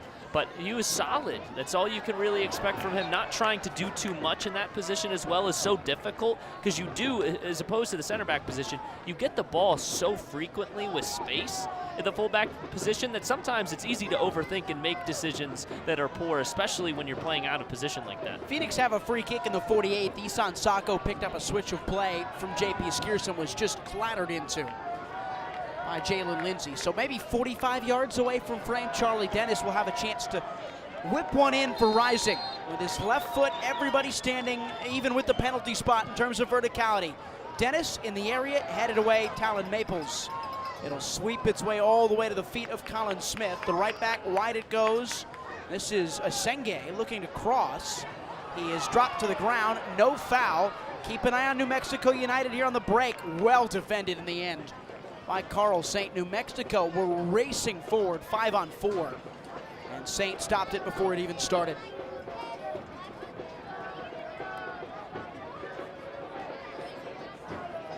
Shakes under pressure. Chris Shakes, heavy hit pass. It's deflected on the way by Maples. In trouble Gloucester. Low cross Charlie Dennis, who won it high, and Shakes was off his line in his red shirt to sweep it up at the penalty spot. Will Seymour. Zalalem, great pass to switch a couple of players around. Macaulay Akale forward, and then Greg Hurst cut out by Colin Smith. Smith looping ball to nobody.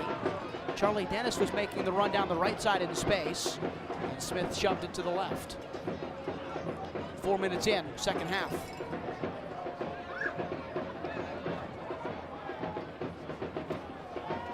Vargas, Hurst, Akale. Vargas continuing his run. Akale on his preferred left foot, let fly, and left that one 2 goals away from the goal. Out for a Rising goal kick.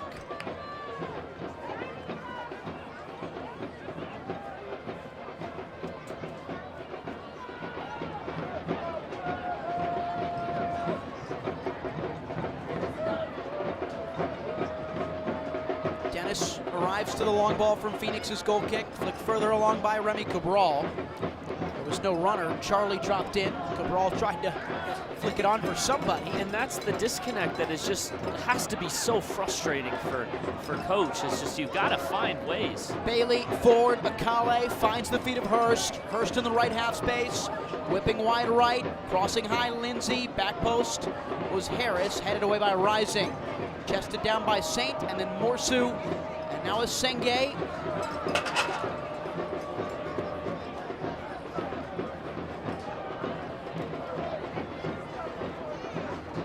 Jalen Lindsey on it, attacking half. Zalalem in a good space. Jalen Lindsey cutting onto his right foot, cut out. Good stuff by Phoenix. Remy Cabral's got to hold it up. He has done well. He's laid it along for Isan Sako. Wonderful sliding challenge from Gideon Zalalem, who's on it now for New Mexico, stirring the drink in the attacking half. Zico Bailey looking spatially wide. It has to go for Jalen Lindsey, and back at the restart for the visitors. Akale turning more centrally now. Macaulay Akale. Zico Bailey, low cross, stabbed at by Asenge. Bailey, Lindsey on the line, fouled. Free kick, New Mexico. 6 minutes in, second half, 0-0. And this is where the game really starts to become tense, right? People start to get frustrated. The physicality starts to go up a little bit. Both teams are not really getting the looks they want on offense. This game's going to get chippy for sure here in the middle of the park. Got to keep you ahead the rest of the night. 2 players on yellow cards, 1 for each team. Gideon Zalalem, the 6 for New Mexico. Charlie Dennis, the right winger for Phoenix, who leads this team in duels and duels won right now. Most of it through the air. Vargas, Akale flicking onward. No run made by Jalen Lindsey. Giveaway from New Mexico. Phoenix will have it in their own half. A couple of players for New Mexico United getting warm. Valentin Noel is the main find one. Here comes New Mexico. Did Rakowski get a touch? Yes, he did. It's a save for Pat Rakowski. Rising played with their food. And New Mexico United nearly capitalized in the 52nd.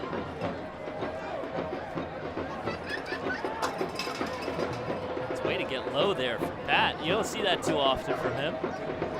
Monk still got it.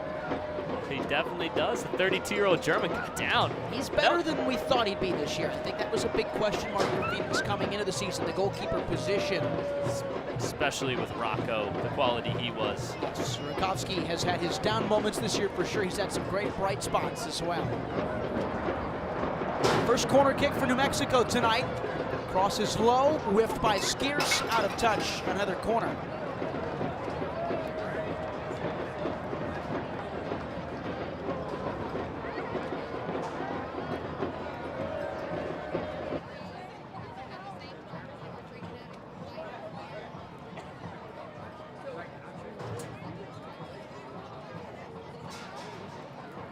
Another corner coming in from New Mexico, served in well, it's short. Did not reach past the first post again. That one goes out of touch for a throw.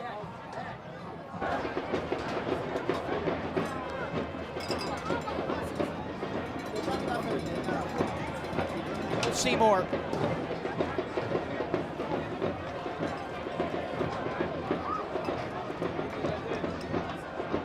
Long it goes.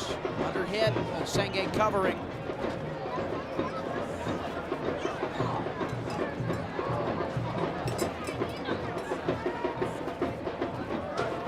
Mexico United still with it. Marlon Vargas, left side, Gloucester crossing well. It's gonna find its way to the back post. Ooh, boy, Isan Sako covering defensively. Redirected it towards his own goal. Rakowski was right there. New Mexico United are going to make the first change in this game at the next stoppage.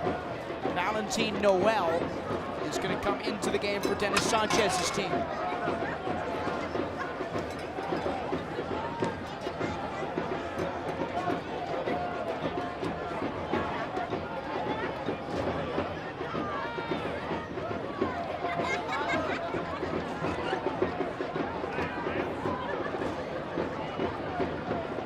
Phoenix with it. Boy, over the top, wanted Cabral. Maples saw it. Maples won it. Out of the air. Zelalem pressured by Dennis. Zelalem turning. And Phoenix will win it high with a throw-in. Good pressure from Charlie Dennis. Here's the substitution. An all-league selection in 2024. Under his new manager in New Mexico, Valentin Noel will come into the game. A real spark plug off the bench for United.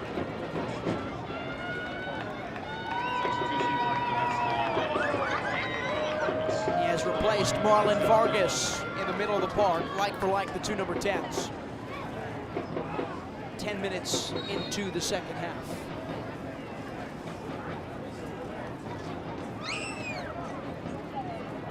Rising throw, long from Smith. Up for Cabral, bouncing about, cleared away by New Mexico. Smith keeping it in touch. Dennis using his body, contorting, twisting. And up in the air by Gloucester. Ball stayed in touch in the clearance. Noel battling, Zico Bailey winning. It's cleared long for Rakowski to have to sweep up. Push skyward for Dennis, won by Gloucester, down by Noel. Zelalem on a yellow card, goes into a challenge, wins it fairly. Dejan Harris has it now for New Mexico. Escapes a couple, was grabbed just by the scruff of his shirt. It's a free kick for New Mexico United.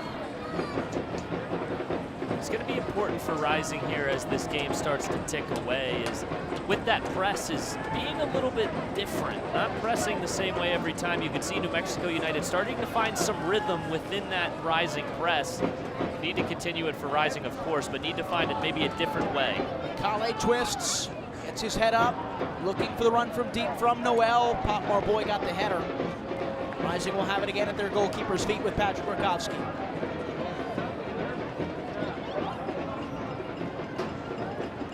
Called this a chess match very often in the first half.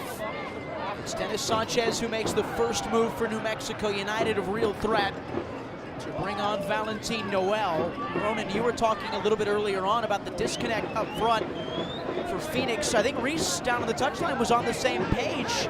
He thinks that maybe Darius Johnson could be an impact player. Reese? Yeah, that's exactly right. He's actually the only player warming up right now for Rising. But this is something we've seen him do before. In fact, in this very same game a few months ago, he was in that lone striker role, lone guy up top, and they managed to find him, and he was able to use his pace and get past New Mexico's defense with frequency. Reese, thank you. That was a beautiful goal, by the way, against New Mexico. Crossing in is New Mexico United, heavily hit by Noel. He wanted to find Deon Harris. Harris will latch onto it anyway. Noel has picked out a pocket. Valentin Noel chipping back, cleared by Skiers. Still with New Mexico, Zalalem, left by Zico Bailey. Greg Hurst's shot is going to bounce about. Rakowski goes up with one hand and makes a play. Outside his own 6, that ball was head height. Patrick Rakowski just kind of grabbed it. One hand. It took like a weird bounce. He was kind of between a punch and a catch, and it kind of skipped up on him. It was a good piece of goalkeeping, unorthodox certainly, though, from Rakowski. Anything to make of Darius Johnson as Reset being the lone man warming up for Phoenix? Especially with everything going on at this Rising roster, you really do think there's very few names that come to mind in terms of that X-Factor presence.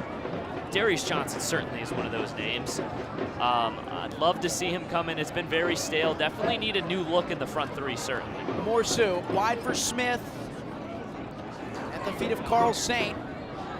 Arik Morsu has been pretty good in the midfield tonight in his first start in a Rising shirt, his second appearance. Shihus, Sacco thought about going long. Sacco then stayed. Shihus went long. Not on the same page once again is Phoenix. 59th minute, 0-0. And we were talking about that midfield 3 being definitely a weird group for Rising. Haven't seen it before, of course, this season, but it seemed to be playing pretty well in this game. It's definitely a game for this type, big physical guys that can play the ball on, move the ball out wide, as opposed to, you know, really creating stuff. That's why you need Sacco and Dennis and perhaps Darius Johnson off the bench to alleviate that creation expectation from the middle of midfield. Gloucester long in behind Zico Bailey. Bailey in the box, pressured well by Phoenix. Ball in the corner. Bailey is pressured. He's taken his touch out of play. Rising have a throw. Charlie Dennis does a great job to turn away from one defender, but ran into Gideon Zalalem. New Mexico United win it back. An hour into this one. It has lacked bite, much like the first 15 minutes of the first half did here in the second half.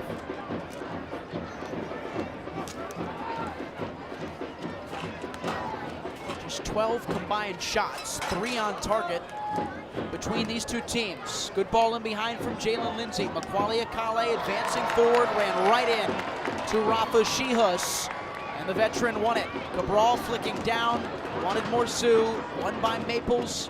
Here come the visitors again with Greg Hurst. Stepping into the right side, he's got his foot on the ball, he's backed it off to Jalen Lindsay. In the second half, no shots for Rising. 3 for New Mexico, 1 on target. Ball in behind United, looking for the run of Hurst. Well covered by Shihus. And out for a goal kick.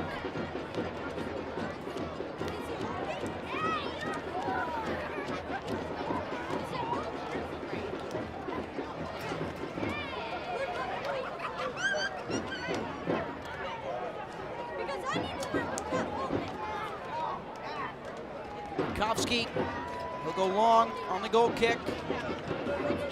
Snuffed out by Gloucester, center part, Bailey, so much space for the player to turn. Looking in behind, Rakowski, well defended by Popmore Boyd. Rakowski steps on it and then quickly releases Colin Smith. 62nd minute, Phoenix coming forward on the right side. Charlie Dennis getting the overlap. Smith gives Dennis some space, and Charlie Dennis will take all of it into the middle of the park. Morsu, Skiers, and Boyd.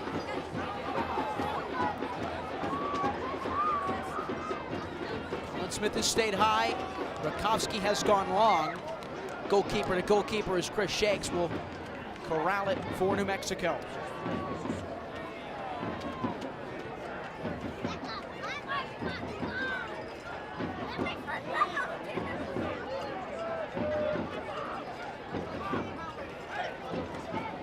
Lindsay in his own half. 5 yards off at the touchline on the right side. Misplaced passes, Senge has it for Phoenix. He's done well to solve the puzzle. He's got Sacco.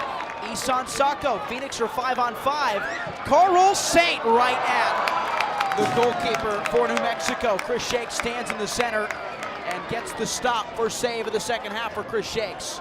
Other way, New Mexico United. Greg Hurst is off and running through a Senge. Well done by Shihus. Hurst may have taken too heavy of a touch.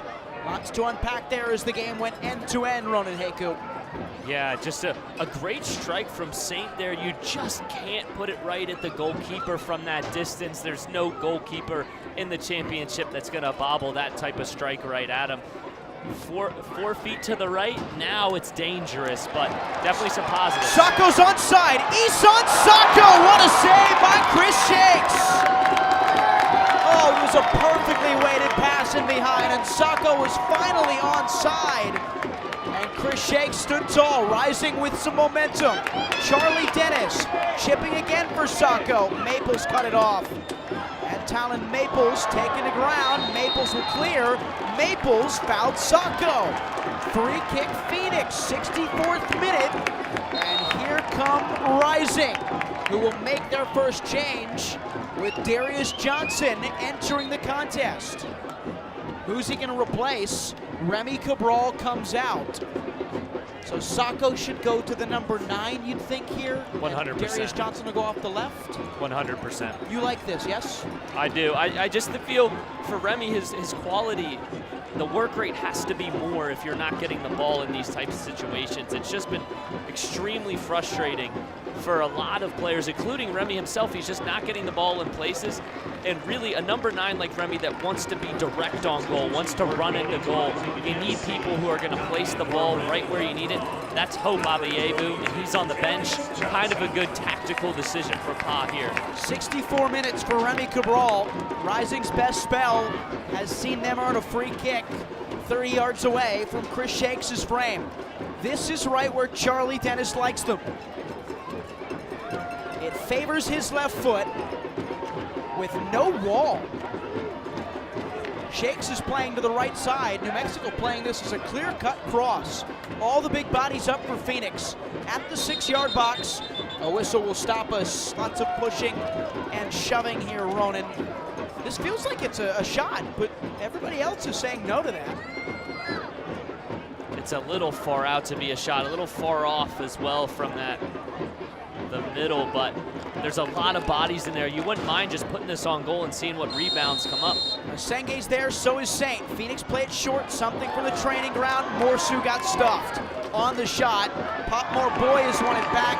He has done so illegally. It's a free kick for New Mexico.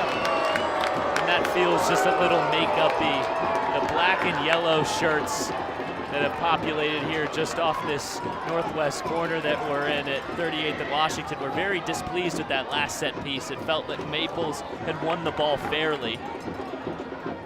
Kale back heel, finding Bailey, gets it back. Bailey again, and then Zalalem. Mexico United looking for some rhythm.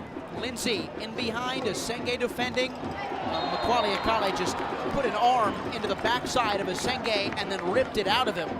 Took the chair out from underneath him. And 2/3 of the way into this game, we are still scoreless. Phoenix a free kick in their own half. And now it's important. You had that little momentum surge for Rising. Trying to find a way to ride that momentum now, settle into this new, it's very back and forth again that we saw kind of around the 25th, 30th minute of this game. So being able to manage that will be important. But for Rising, just got to continue to find chances. You got a new X factor on the field in Darius Johnson. Get the ball to him early. Get him involved early. They're not going to be expecting it. They're going to have time to settle in. Marking him, it's definitely a different assignment than Remy Cabral was, or Sacco was on the left rather, who's now moved in the middle. Phoenix had it, lost it, throw in New Mexico. Has anything else changed for Rising out there? Doesn't seem like it. Everything else has been solid is what is expected, right? What the game plan was. The back line's held true. They've bended. They haven't broken, haven't conceded. The midfield's been great in defense. Haven't, gotten that forward creation that you'd want, but we'd expected that just based on who entered the pitch. Senge pressing did too much. Ripped through the left and then the right of Akale. Mexico free kick, defensive half. Right now Rising on track for just its 4th clean sheet of the season. Goes to the point on some of the defensive game plan stuff having gone a little better. Maples makes his way up, finds the feet of Chris Gloucester. In for Hurst, first time in behind. Deon Harris has run. Not even he could reach it. Speedy Antiguan. You know where Antigua and Barbuda is? Where? Point it out on a map. A fictitious map. I believe it is east of Puerto Rico now. Because I have no idea. So I was just kind of asking. I'm getting a thumbs up. Am I right? He's getting a thumbs up from residential traveler Owen Evans. If anybody knows, it's he.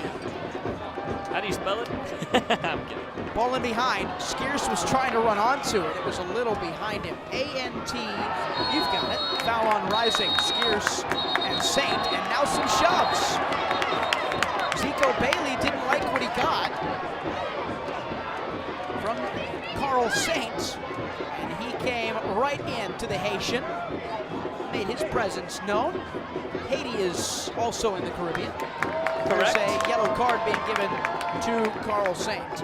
Yeah, it's pretty spot on with, it is east of Puerto Rico, not as close as I thought, just east of St. Kitts, north of Guadalupe. It's a small little island. Yeah, not a bad spot. Deon Harris made his first appearance for them in the latter part of last year.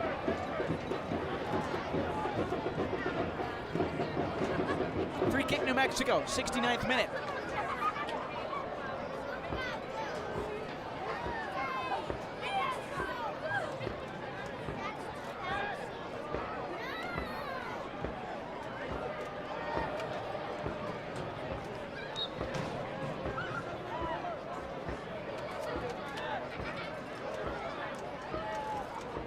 Seymour sweeps at one.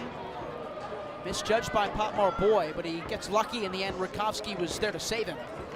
20 minutes plus to play, depending on the stoppage time in this one. With the way the Rising season as of late has gone, there are plenty of goals in this game for either team.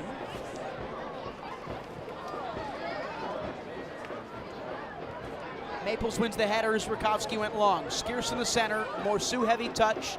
Lost it. Noel, Harris, Zalalem driving into the center circle. He pivots on the dot. Puts his right foot on the ball and into the feet of Jalen Lindsay. The autumn wind has finally arrived in Phoenix on a cool, crisp night just north of the airport.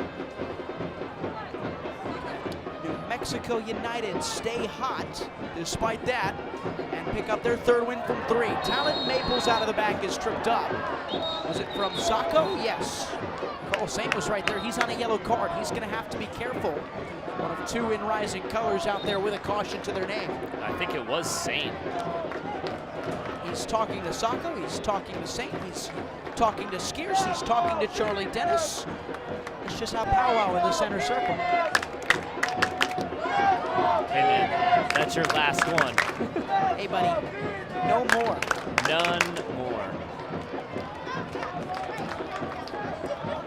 The stoppages have been long. I think Hope Avievu is going to come into this game for Phoenix Rising. So you throw 1 card, that's Darius Johnson. And then you show your second, that's Hope Avievu. One of the ones we would assume is a little under the weather, he and DJ. That's why they're probably not starting in this game for Phoenix. Restart, free kick. Zico Bailey has it wide now for New Mexico. Attacking 3rd, Akale spins beyond a Senge. Akwali Akale coming inward. And there was a handball on Akale. Who will Avievu replace?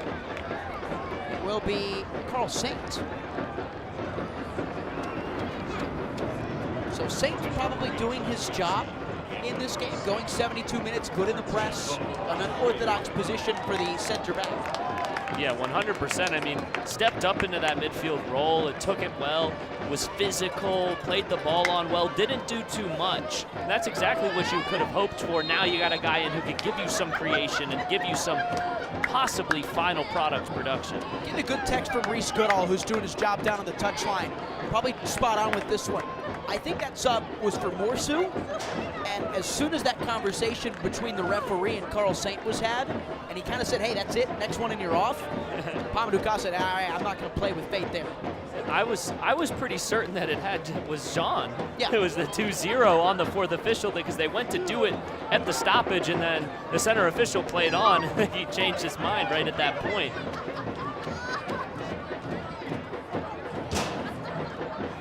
Will Seymour on it for New Mexico United. Wide it goes, right side, touchline, Lindsay, long, in the air, Skierce, out the air, down Asenge.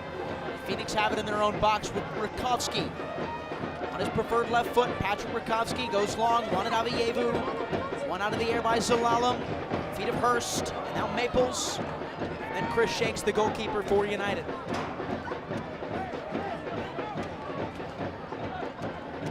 Second half possession, 60.4% for New Mexico. Akale racing in, darting in behind. It's going to be laid off for Hurst. It could fall kindly for New Mexico. Cleared away by Pop Boy. It was a good move. Hurst to Akale, to Harris, back to Hurst.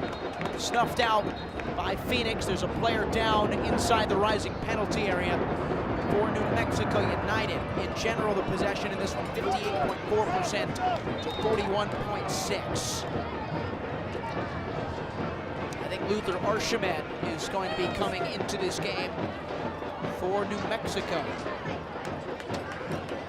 He is quite the presence. 6'3" on a bad day. Mid-season acquisition for the yellow and black.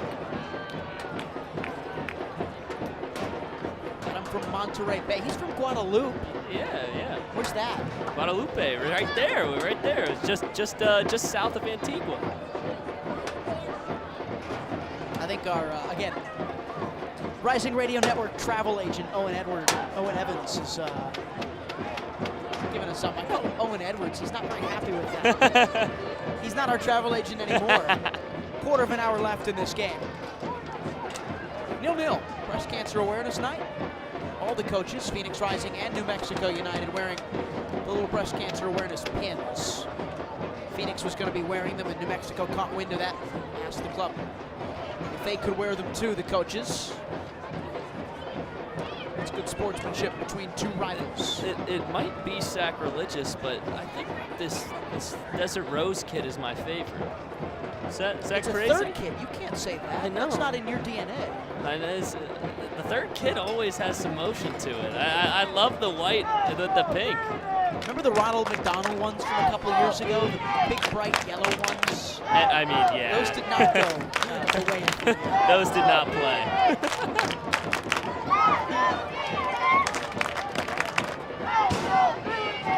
Archimed is on. Deon Harris is off. So he was the player that was hurt. Like for like, big Luther Archimed, a little more physical off the left than the pace of Deon Harris, who puts in 75 good minutes.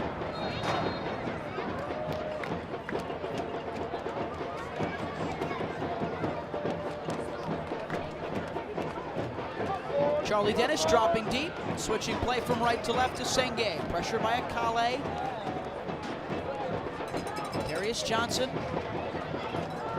He's got it. He's dancing. Aviyevu and Osella Senge. Fans, you can stick around postgame for the postgame wrap-up show presented by Crown Public House. Darnell King will join us, win, lose, or draw, to talk about this game against New Mexico United this evening as the end of the season approaches and potentially some playoff games on the way for Phoenix Rising Football Club. 77th minute, 0-0, New Mexico and Phoenix.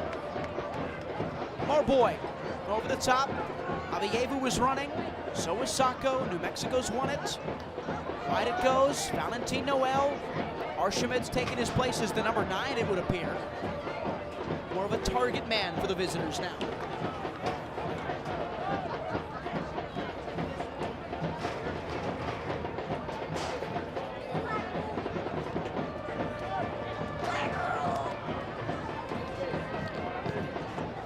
anymore. Long, lots of grabbing, lots of holding, and it's on Luther Archimed. Striker versus Shihus.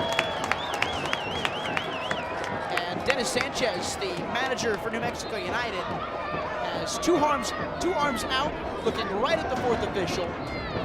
Why me? Why always me?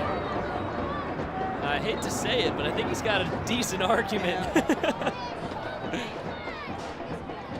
5 straight draws for Phoenix Rising. Could they make it 6, which would tie a league record tonight? It's not the kind of record you want, is it? It's 6 points. Senge, Darius Johnson, left side, defended by Lindsay, finds Morsu. Sean Morsu in behind Avievu. Flag stays down.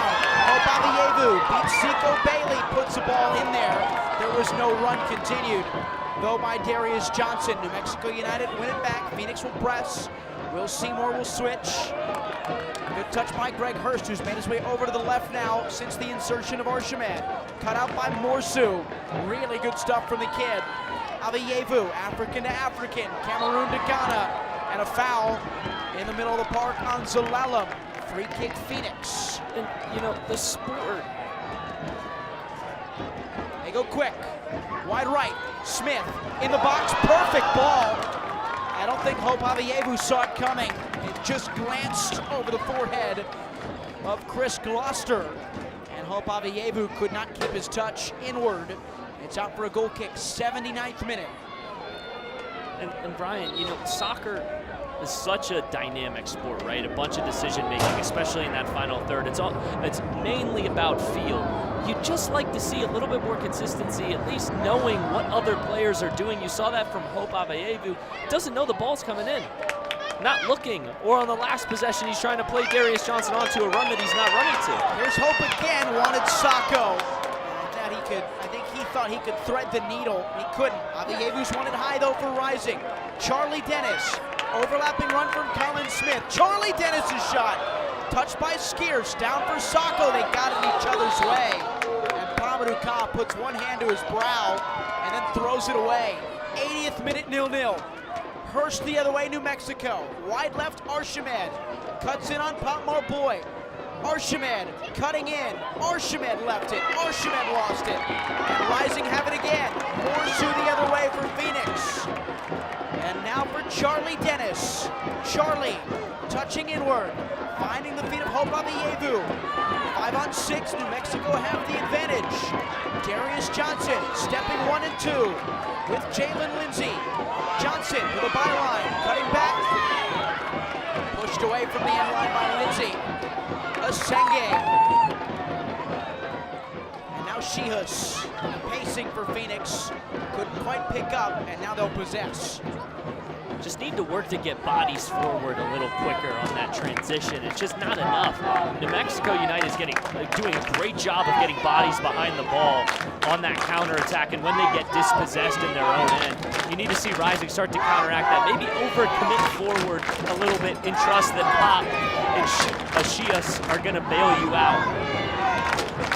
Long it goes for the run of Sacco, cleared by Shakes. Shihus in trouble, one-on-one with Archimed. Rafa Shihus does his job, the old man.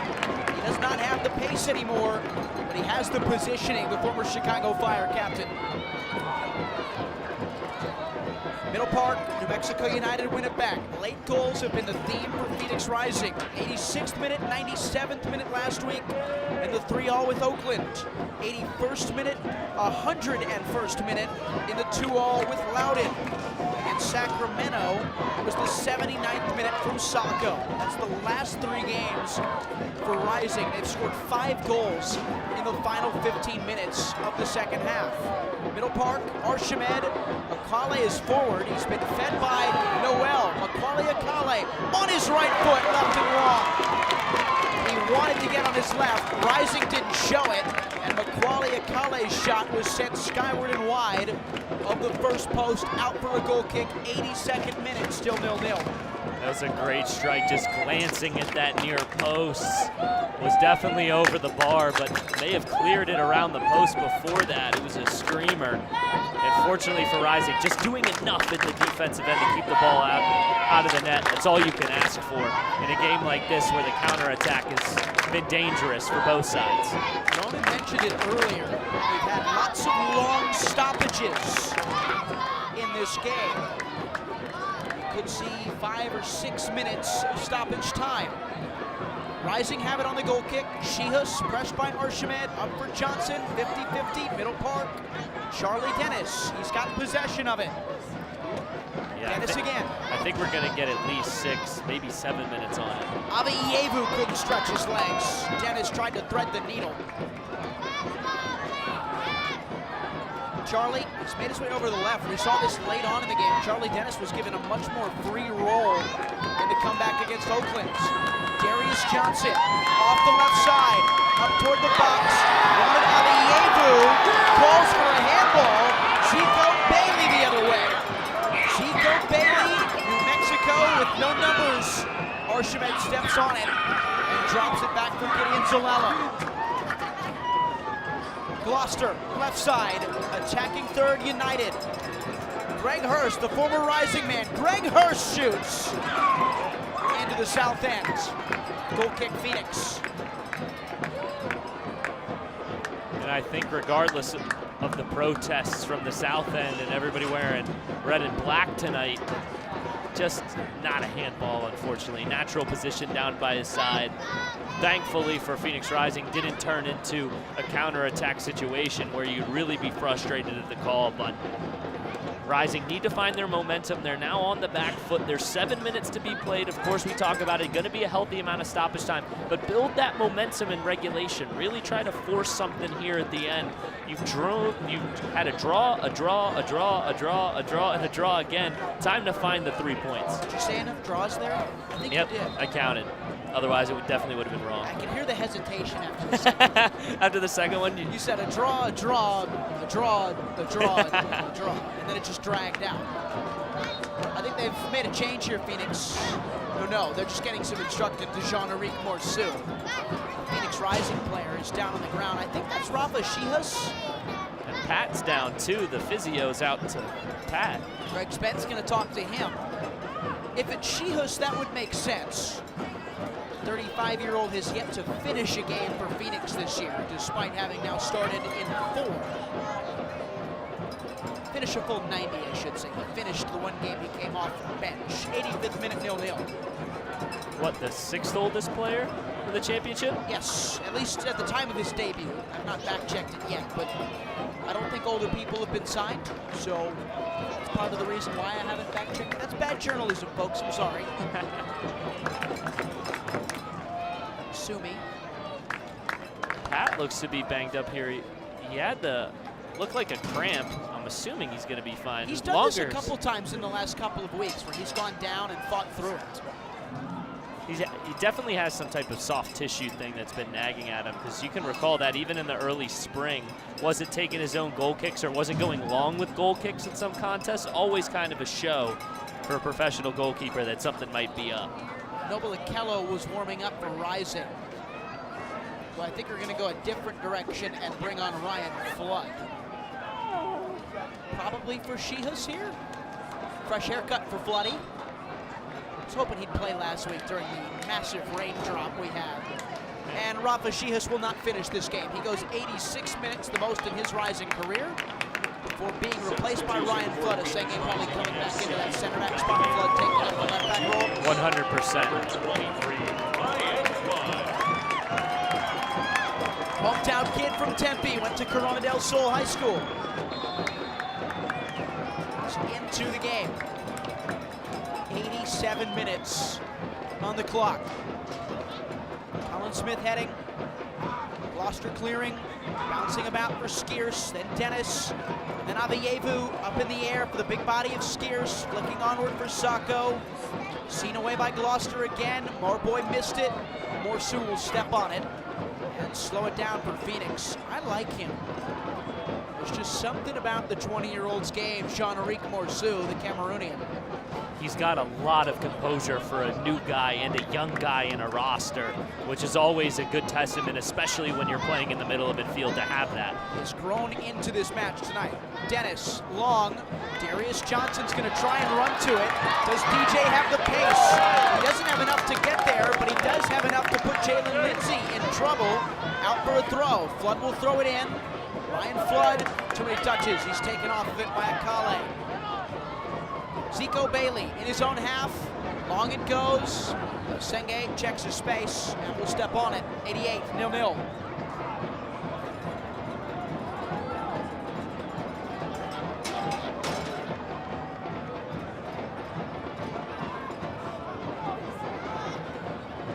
Senge in the center circle, pressed by Archimed. Feet of Flood in the attacking half. Good find. Avievu picked the pocket. Hope Avievu back for Ryan Flood. Darius Johnson has to turn tidily. Feet of Morsu. Center circle, center park. And now Colin Smith, the right back, in the central space. 2 minutes or so before the fourth official brings the clock up. Probably 8 or more minutes left in this game on this Saturday night, the last in the championship slate this evening. Phoenix and New Mexico fighting for playoff points. Rising could do the double over United.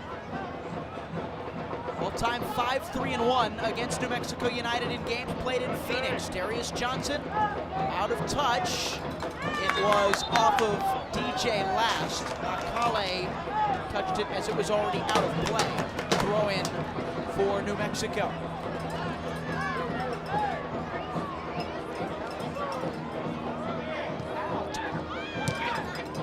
Seymour, long he went. Morsu middle park has it for Phoenix Rising. And back for Pat Rakowski.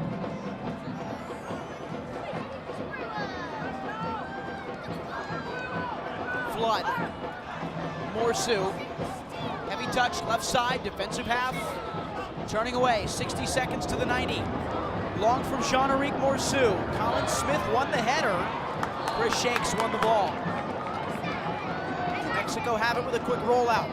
Line skipping pass, won by Morsu, didn't win it cleanly, and Asenge has to just clear it as he's thrown to the ground. Fairly, by the way. Bailey on it. Noel turning, Akale scooping. He's got it at the midfield line. Who's got the moment in this game? There's gonna be one. There always is. Lindsey long, Bailey arriving, Asenge sweeping.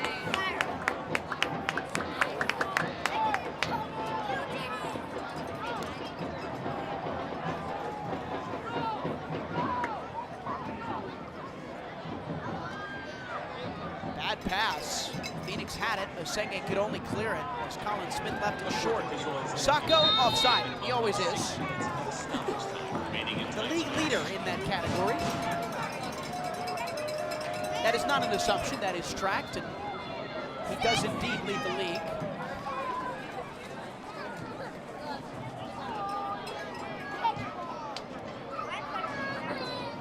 Missed by Morsu, middle park. There's a New Mexico player down. Here comes Valentin Noel. Noel on the left side. Gone final in Orange County, 0-0 between OC and El Paso. New Mexico player still down on the ground. They've not kicked it out of touch. And then finally, Talon Maples will do so. We will stop play, waiting for the stoppage time to show. Did show 6 minutes of stoppage time. It will probably come after this is assessed to Luther Archimed, so we'll probably get 7 or 8 at this point. 1-0 Hartford, by the way, in the Jaeger Cup final. Could be some silverware for Brendan Burke's team. Samuel Carriaga in the 51st, scoring on the road for Hartford, who have been the hottest team in the league post the first 2 months of the year. They just figured it out one day and have not looked back. That draw in Orange County has presented the table as follows. OC up to 31 points, 3 points on the live table behind Phoenix Rising and Colorado Springs. So a full game back, Orange County has the tiebreaker over Phoenix. A win tonight for Phoenix Rising would see them create a big 5-point gap between them and Orange County. Saco working hard, Maples winning, Archimed's back in the game. And it's a throw-in for New Mexico United. 93rd minute, Ryan Segura, Ronan Haku. New Mexico United chasing a home playoff spot. Phoenix Rising chasing a playoff berth. The tail end of the season, as nip and tuck as you can get. Akale, long, Dennis could cut it off. Charlie Dennis is working hard, and he's won it back at midfield.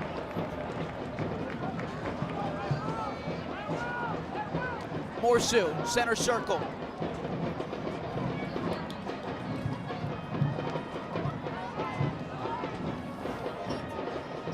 Colin Smith. You don't have to do it all in one go if you're Phoenix.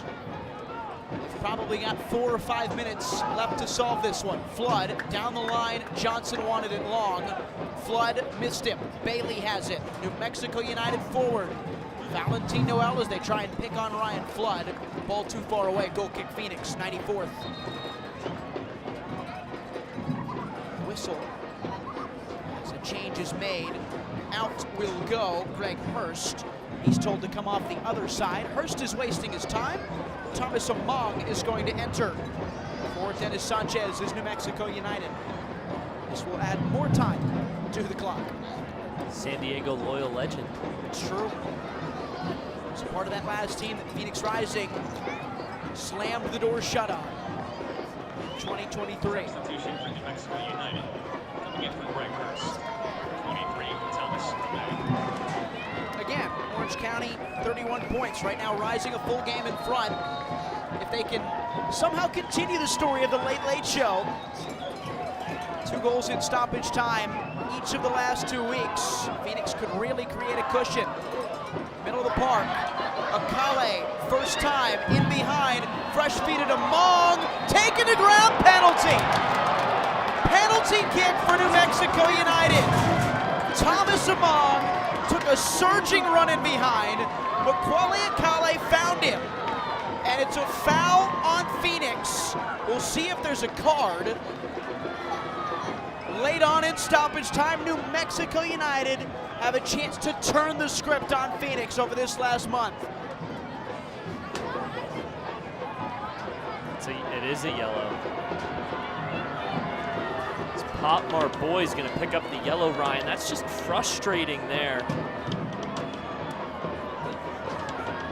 The captain in the book, and Patrick Rakowski will step up. Phoenix's goalkeeper has been spectacular in these penalty kicks this season. He has saved 7 of the 11 penalties he's faced this season. Rakowski for Rising. Looking at the replay, Ryan, that's a soft one. It's Pop coming in. He's just a little, the shoulder's just in that back shoulder blade a little bit. He has some type of arm extension, but it's still minimal.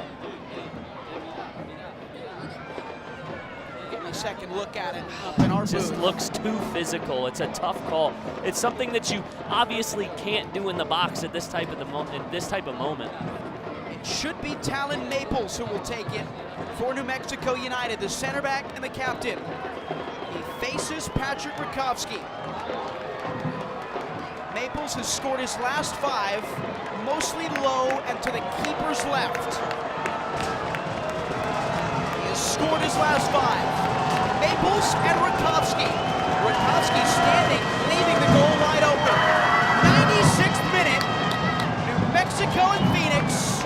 Rising, looking to lean on Big Pat once again in 2025. Talon Maples, the captain, versus Patrick Rakowski, the leader in green. 0-0 your score, likely one of the last kicks. Maples a deep breath, a slow run, and Rakowski couldn't save it. Talon Maples has given New Mexico United the lead late on in the 97th minute. visitors lead at 38th and Washington and will surely secure their third consecutive win in 10 days. Maples, right where we said he'd go, to Rakowski's left. The goalkeeper guessed right, but couldn't keep it out. And it's 1-0 New Mexico with maybe 2 minutes to play, Ronan Haku. And Pat just played that penalty well. It's just a great taken penalty there by Maples. Up over Rakowski with some very solid pace.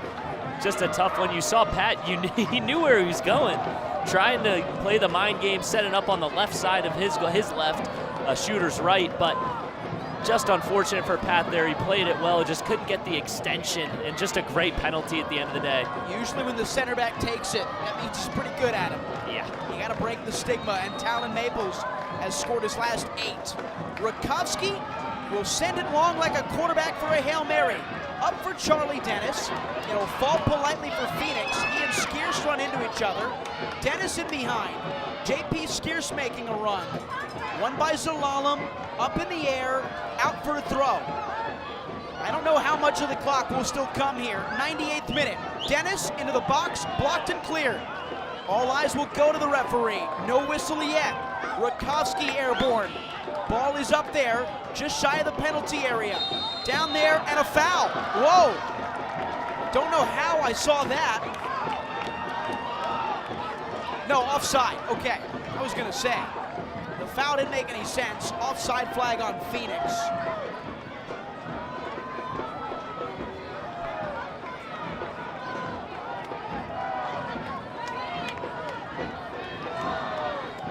That might be it.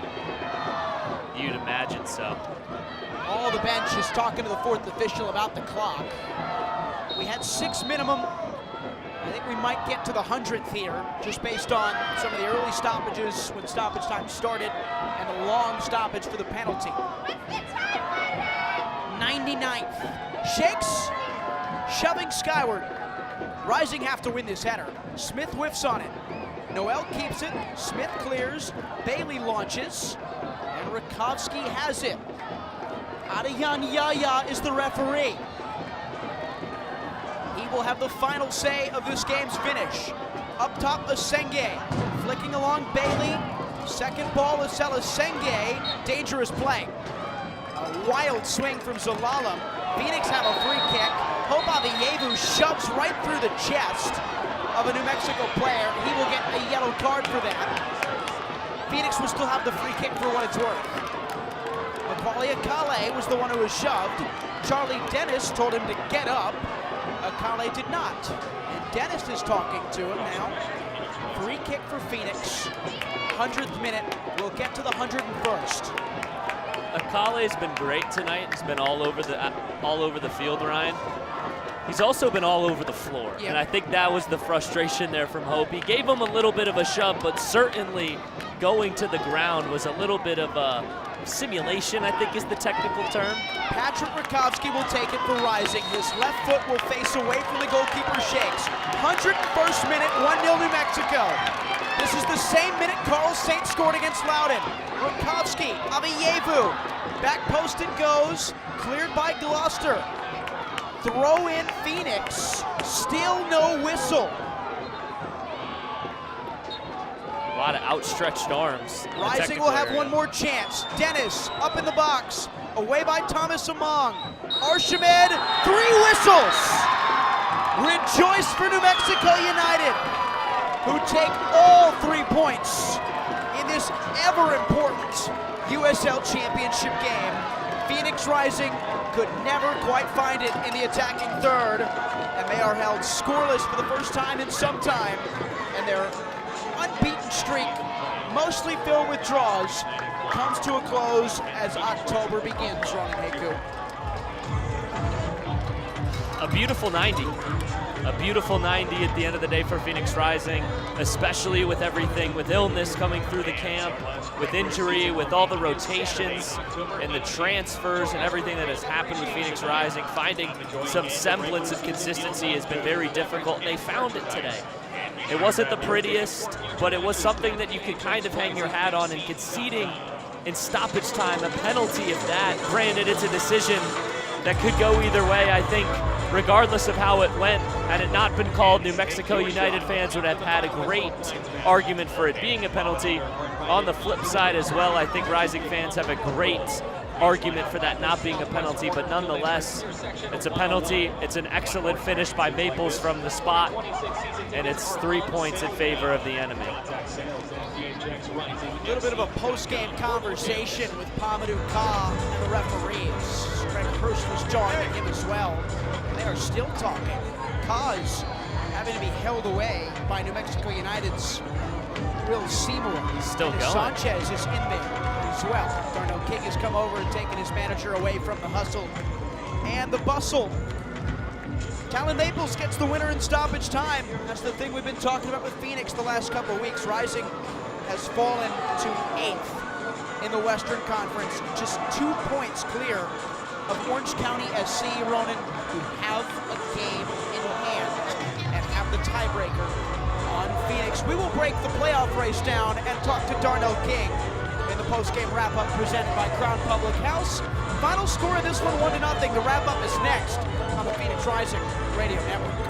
Fans, join us for our next open training session on Wednesday, October 15th. Time for one last kick of the ball on tonight's match. It's Rising Radio postgame wrap-up on the Phoenix Rising Radio Network. Suzuchukwu's in. Arteaga! You're listening to Rising Radio, home of the 2023 USL Champions. Bliss and a burst of red smoke. Phoenix Rising, our home. Welcome to 38th and Washington. Stick around for more as our broadcast continues. Join in on the Sports Zoo on your ride home from work with Dave Rooster Bierstein. Join Rooster as he lays down what's happening around sports and makes it clear what's on his mind. Oh my. Catch the day's craziest stories and some of the latest numbers from the sports books across the valley. The Sports Zoo with Dave Rooster Bierstein. Yeah, I think that's kind of a wild option. Weekdays 5 to 6 p.m. on KDUS AM 1060 and on the KDUS 1060 app. Attention all clones. The Jim Rome Show is here for you every day here on KDUS AM 1060. Lots to get done. Welcome to the program. Listen in as Rome dives into the biggest sports headlines of the day. From final scores, player contracts and trades, team prospects, and even a spicy take or two. The Jim Rome Show, 1 to 4 p.m. every weekday here on KDUS AM 1060. That's the trick. Online at KDUS1060.com and on the KDUS 1060 app. James Out West, your home for sports down here in the desert. Join James and Pat the Stat Guy as they recap the weekend and dive deep into the numbers for the NFL, NBA, college sports, and more. That's 5 seasons of 1,200 yards. Player stats, team numbers, and contracts are just the start of the discussion for James and Pat. He started 815 career games. He threw 749 complete games. There's no hiding when it comes to stats. It's James Out West every Monday night from 7 to 8 p.m. right here on KDUS AM 1060 and on the KDUS 1060 app. Each day at work just dragging on. Get your sports fix on the lunch break. Join Chris Schubert and producer Evan live as they give their local perspective on the world of sports. Baseball, football, and basketball. Everything has a home on their plate. It's the lunch break with Chris Schubert, live Monday through Friday, 11 a.m. to 1 p.m. on KDUS AM 1060, on the KDUS 1060 app, and KDUS 1060 on YouTube. Buying a house can seem almost impossible, especially today. But with the right agent in your corner, it makes the challenge seem effortless. Hi, I'm Connor Cochran with Good Oak Real Estate, your go-to agent in the Valley. Whether you're buying, selling, or investing, I'm here to guide you every step of the way. Because finding the perfect home shouldn't be stressful, it should be exciting. Call 480-688-3200 today. Again, that's 480-688-3200. Let's have the conversation. Hey, Phoenix Rising fans, this is Discount Tire, your hometown tire retailer and trusted partner on the road for over 65 years. We know it can be overwhelming when buying tires, but we're here to help. Our online tire buying guide, Treadwell, makes finding the right tires simple. Just plug in your vehicle, location, and driving habits, and Treadwell will give you unbiased, personalized recommendations based on your needs, not based on price. Inviting, easy, and safe. Just how tire buying should be. Shop tires with Treadwell at discounttire.com. Let's get you taken care of. Time for one last kick of the ball on tonight's match. It's Rising Radio postgame wrap-up on the Phoenix Rising Radio Network.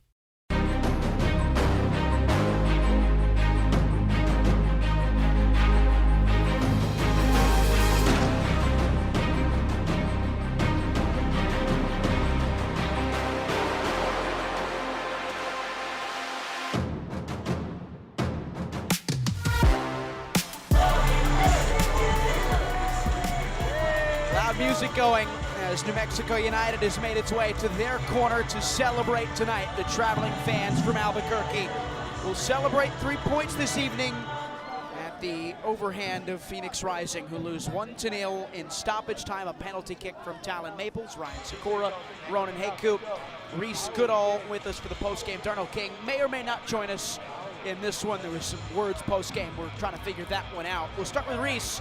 Reese, I want to start with that before we get to the actual game. What did you see from some of the interactions post-game? It looked like neither of the coaching members for Phoenix were happy with the penalty decision. That's exactly right. And from what I could hear, what I could tell is that Pa was voicing his displeasures to each member of the refereeing staff. Vikram Virk got involved, had to restrain Pa. We've seen that before a couple weeks ago against, I think it was Oakland, where he got into a yelling match with an Oakland player. But you know, it's a derby match. You expect the emotions to run high, especially with a decision like that. And you saw Greg Hurst and Darnell King, former Rising teammates down there, were part of it? Yeah, they were not very teammateful, I guess you could say. Teammateful, yeah. I can't think of. They didn't have the teammate chemistry they once did. That's what I'm looking for. They were not happy with each other. I think choice words is the PR term. So when we get into the tactics of this one, Ronan described it as a good 90 minutes from Phoenix, but they make the big mistake late on. Whether it's a foul or not, you cannot, Ronan, get put into that situation with the game on the line. A perfect game of footy is 0-0 at the end of the day, and just for Phoenix Rising to fight so hard for that point. We talk about, you know, had they not had 5 draws coming into this game, you wouldn't be mad at a draw against New Mexico United at home with this roster and the way it currently sits with injuries and illness and everything like that. So for Phoenix Rising, for that mistake for Pop, obviously it's a difficult decision for any official. You think it might be a pen. It certainly can be. And we saw it tonight, just one mistake can upend a perfect 90, but it just takes the wind out of your sails, because there was momentum. You saw Charlie, obviously there was that disconnect in the attacking third between Remy, Sacco. Hope comes in, provides a little bit of it, but he's obviously not 100% staying with DJ, and it just is what it is at the end of the day for Pa, and it's back to the drawing board of how to rectify those mistakes. First time being held scoreless for Phoenix in 4 games, a 0-0 draw with Las Vegas Lights. So their recent run of form, boys, reads as follows. We'll go all the way back to the start of August. 3-3 draw with Birmingham, 2-0 defeat at Lexington, 1-1 at Tampa, 4-1 over Colorado Springs, 3-3 El Paso, 0-0 Vegas, 2-2 Sacramento, 2-2 Loudoun, 3-3 Oakland, 1-0 defeat to New Mexico United. It is just a couple of wins since the start of July for Phoenix Rising. That's the story right now. Reese, we were talking about up here, they've fallen to 8th in the Western Conference table, just 2 points above Orange County, who have a game in hand and have the tiebreaker over Phoenix. Darnell's making his way over, so 20 seconds on that, Reese. Give your thoughts. Well, I mean, these draws, and obviously this wasn't a draw, but this loss too, it's going to be the games where you look back on what could have been with this team if it goes down to them missing the playoffs. Just these 2 points dropped, it's just going to be so hurtful if this team does end up missing out. All right, Reese, thank you so much. We're going to step you aside so we can get Darnell mic'd up. Ronan, I just don't know how this one feels. I think you hit it on the nail, or you hit the nail on the head there. If there weren't all those draws and some of those drop points that this coaching staff just felt like, this one may feel a little different, as Darnell King will join us now on the touchline. Coach, that out of all the performances you've had, that might be one of the toughest ones you've taken this year, yes? Yeah. I mean, this is what it is. They make the call that late in the game. Go watch it back and say what you want, but this is what it is. They make the call and I get that PK. Yeah, tough one for me because the celebration that they had for me is, yeah, great. I'm glad they did what they had to do, but with the history that we have, that one hits pretty hard now. What did you see on your angle from the team's technical area down there? Yeah, I saw happy faces. I mean, rightfully so. That's what you do when you score and win the game at the end. But like, still has a fire in my heart where you want to run down there and just break it all up. But that is what it is. That's football, and we have to move forward and deal with it. Yeah, and Coach, thin roster today, obviously, but for Asenge, playing out of position on the left side, how did you make of that? I thought he was fantastic at times, played the position very well. Yeah, good. He read moments really well to step out and intercept passes and press the Akale well. He dealt with him decent for the whole game. I think he manhandled him, and Akale didn't have much to present on that side. So kudos to him for going and stepping up and doing that role. Coach King, we'll get you out of here quickly. Last one. What does Phoenix Rising have to do? 3 games to go. Playoff line is right there. The push is still alive, obviously, with your team above the line. What's the vision forward? Yeah, 1 game at a time. Just make sure we're sharp and, put teams under pressure like we did in the first half. We need to pump balls into the area and give ourselves the most opportunities to score goals. So, just keep pushing, day in, day out. Make sure the boys are ready and come back next week ready to go again. All right, Darnell, thank you so much. Cheers, guys. Thank you. Darnell King, assistant coach, Phoenix Rising. A 1-0 defeat for Phoenix today. You could really tell Reese Goodall that he was not a happy camper with the way that game ended. Exactly, and really, who would be with how it ended? Yeah. You go into a derby game, you play well for the better part of the match, and then to lose it like that, it's going to sting. It's not going to feel good for a long time. New Mexico's got Colorado at home on the next game they will play. Ronan, for you've got the final word from a Phoenix team that has 3 games to go to the finish line. Yeah, I think it's cliche, and it's definitely, a crutch that coaches love to use, and Darnell just used it right there, is, 1 game at a time. At the end of the day, you have to find results, and San Antonio at home has expectations, right? You need to come away with 3 points in that game with the way that San Antonio's been playing, the form that they possess. But it's another tough game on Friday in North Carolina. It's something that you have to fight from behind again. And for Rising, needs to find that identity, needs to find that passion. You have to see from Phoenix Rising on Friday that they want to be in the playoff picture and they want to try to make some noise in the postseason. And we'll see that on the 10th if this team has it. If it doesn't, it'll be a perfect litmus test. North Carolina on the road, San Antonio at home, a must-win for Phoenix, I feel like. And then Pittsburgh in a tough place to play. It's going to be cold on the turf for the last game of the season. That's what Phoenix is facing down the stretch. They're staying on 33 points. They're 2 points clear of 9th place Orange County and for 8th place in the Western Conference. Your final score tonight, 1-0 New Mexico. A late winner for United on the road to take this derby duel in the desert. So, for our crew tonight, for Ronan Haycoop, my partner, the 3rd member of our team, Reese Goodall, for Corey Walsh back in studio, and for our engineer, Casey Smith.